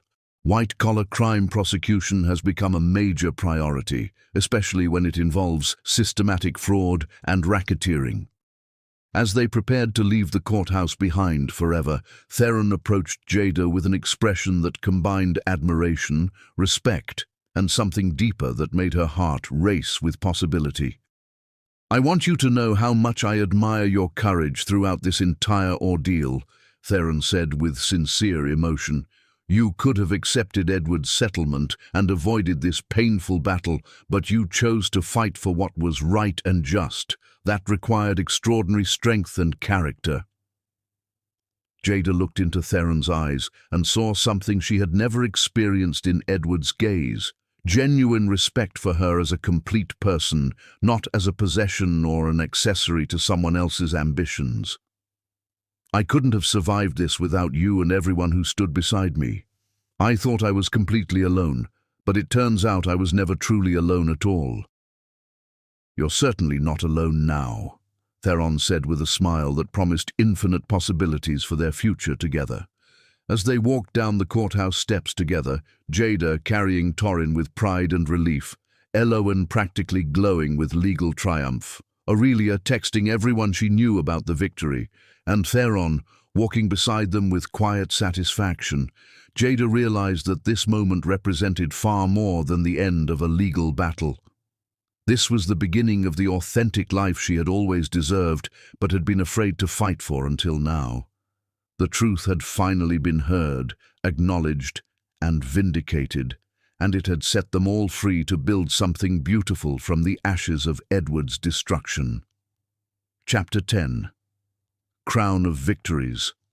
The moment Jada Williams realized her fairy tale was finally beginning came 6 months after her courtroom triumph, as she stood in her thriving design studio, watching Atlanta's sunset paint the sky in shades of gold, while 8-month-old Torin babbled joyfully in his carrier, surrounded by the creative energy of a woman who had transformed pain into purpose. "Mama's officially changing the world, baby boy," Jada whispered to her son. Tonight marked the grand opening of Phoenix Creative Studio, the design business that had risen from the ashes of her old life, specializing in branding for non-profit organizations and social justice causes. The converted warehouse in Atlanta's Arts District featured warm, exposed brick walls adorned with Jada's artwork, comfortable furniture where clients could genuinely collaborate, and a play area where Torin could safely explore while his mother built something extraordinary. "The catering team has arrived," announced Aurelia Cross, who had accepted a part-time position as Phoenix Creative's client relations manager. "And honey, these people understand how to make food that's both beautiful and delicious." "How many people are we expecting?" Jada asked. 307, Aurelia replied with obvious pride, including the mayor, city council members, reporters from major publications, and documentary filmmakers. Defeating Atlanta's most notorious white-collar criminal while building a successful business makes you something of a local hero. Edward's criminal trial had concluded with convictions on 23 federal counts. He'd been sentenced to 18 years in federal prison. Genevieve Williams had relocated permanently to Charleston, claiming she couldn't endure the social humiliation. "I still find it difficult to believe it's truly over," Jada said, touching the finalized divorce decree. "It's not over," said a beloved voice from the entrance. "It's just beginning." Theron Amadeo entered with an enormous bouquet of sunflowers, dressed in a perfectly tailored suit, but radiating warmth and affection that had everything to do with profound love. "You didn't need to bring flowers," Jada protested, though her heart skipped as always. "Actually, I absolutely did," Theron replied with a smile that reminded Jada why sunflowers turned toward light. "I have incredible news. Phoenix Creative just landed the largest non-profit branding contract in Atlanta's history. The Amadeo Foundation approved funding for 15 non-profits, 24 months of work, and a budget substantial enough to hire a complete professional staff." Jada stared in amazement. "That's absolutely incredible. But are you certain about working with me professionally?" I'm intelligent enough to hire the most talented designer in the city for the most important work my foundation has ever undertaken, Theron replied firmly. The studio began filling with guests, a vibrant mix of artists, activists, business leaders, and community organizers united by their commitment to making Atlanta better for everyone. Dr. Callista Reed arrived with her family, immediately gravitating toward Torrin. Judge Lorelei Thorne appeared with her wife, both radiating satisfaction from helping justice prevail. "This is extraordinary," Judge Thorne said, admiring portfolio displays showcasing Phoenix Creative's work with domestic violence shelters and community programs. "You're giving powerful voice to organizations that change lives." "That's exactly the point," Jada replied. "I spent too many years creating beautiful things that didn't matter. Now I want my work to mean something transformative." As the evening progressed, Jada moved through the crowd with increasing confidence, discussing projects with clients who saw her as a respected creative professional. Every conversation reinforced that she had discovered her true calling. "Speech! Speech!" someone called, and soon the entire room chanted encouragement. Standing before the crowd with Torrin in her arms, Jada felt nervous excitement from stepping into her own power. "Exactly 1 year ago, I believed my life was over," she began steadily. "I was trapped in a marriage that appeared perfect but was destroying my spirit. I had surrendered my dreams, independence, and voice because I mistakenly thought that was what love required." The room fell silent, understanding they were witnessing something profound. "But then my son decided to be born on a night when I had no one except a stranger who turned out to be the most important answer to prayer I've ever received." Her eyes found Theron, tears streaming down his face. "That night taught me that asking for help isn't weakness, it's wisdom. And authentic love doesn't require making yourself smaller. It empowers you to become everything you're meant to be." Applause rippled through the room. "Phoenix Creative exists because I learned that survival isn't sufficient. We don't just escape things that hurt us. We transform them into something beautiful. Every organization we work with does exactly that, taking broken systems and building something better.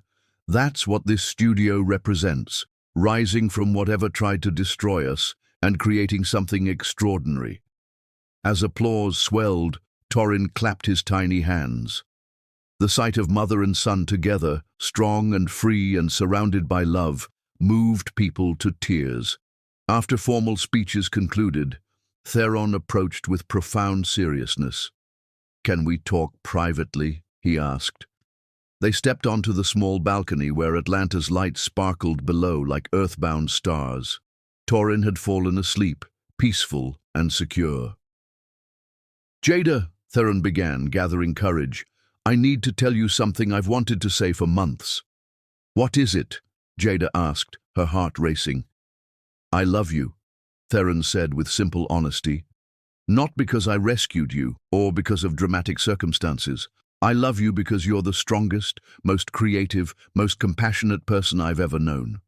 I love watching you transform pain into purpose. I love the devoted mother you are to Torrin, and I love the extraordinary woman you've become." Jada felt tears streaming as she heard words celebrating her strength rather than compliance, independence rather than dependence. "Theron," she whispered emotionally, "I love you too. I think I've loved you since the night you carried me to the hospital, but I was too afraid to believe someone could love me for who I actually am." "You were never broken," Theron said gently, touching her face with infinite tenderness. "You were trapped, and now you're completely free." When they kissed, it felt like completing a journey from crisis to triumph. It was the kiss of two people ready to build something beautiful together. "What happens now?" Jada asked, resting her forehead against his. "Now," Theron said with a smile promising forever, "we build the life we both deserve, together, as partners, as family. As they embraced while Atlanta sparkled below, Jada realized the frightened woman who had sent a desperate text to a wrong number no longer existed.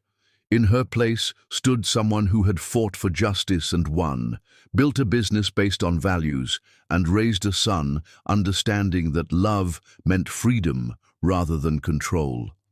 The mistaken text had led to the right life.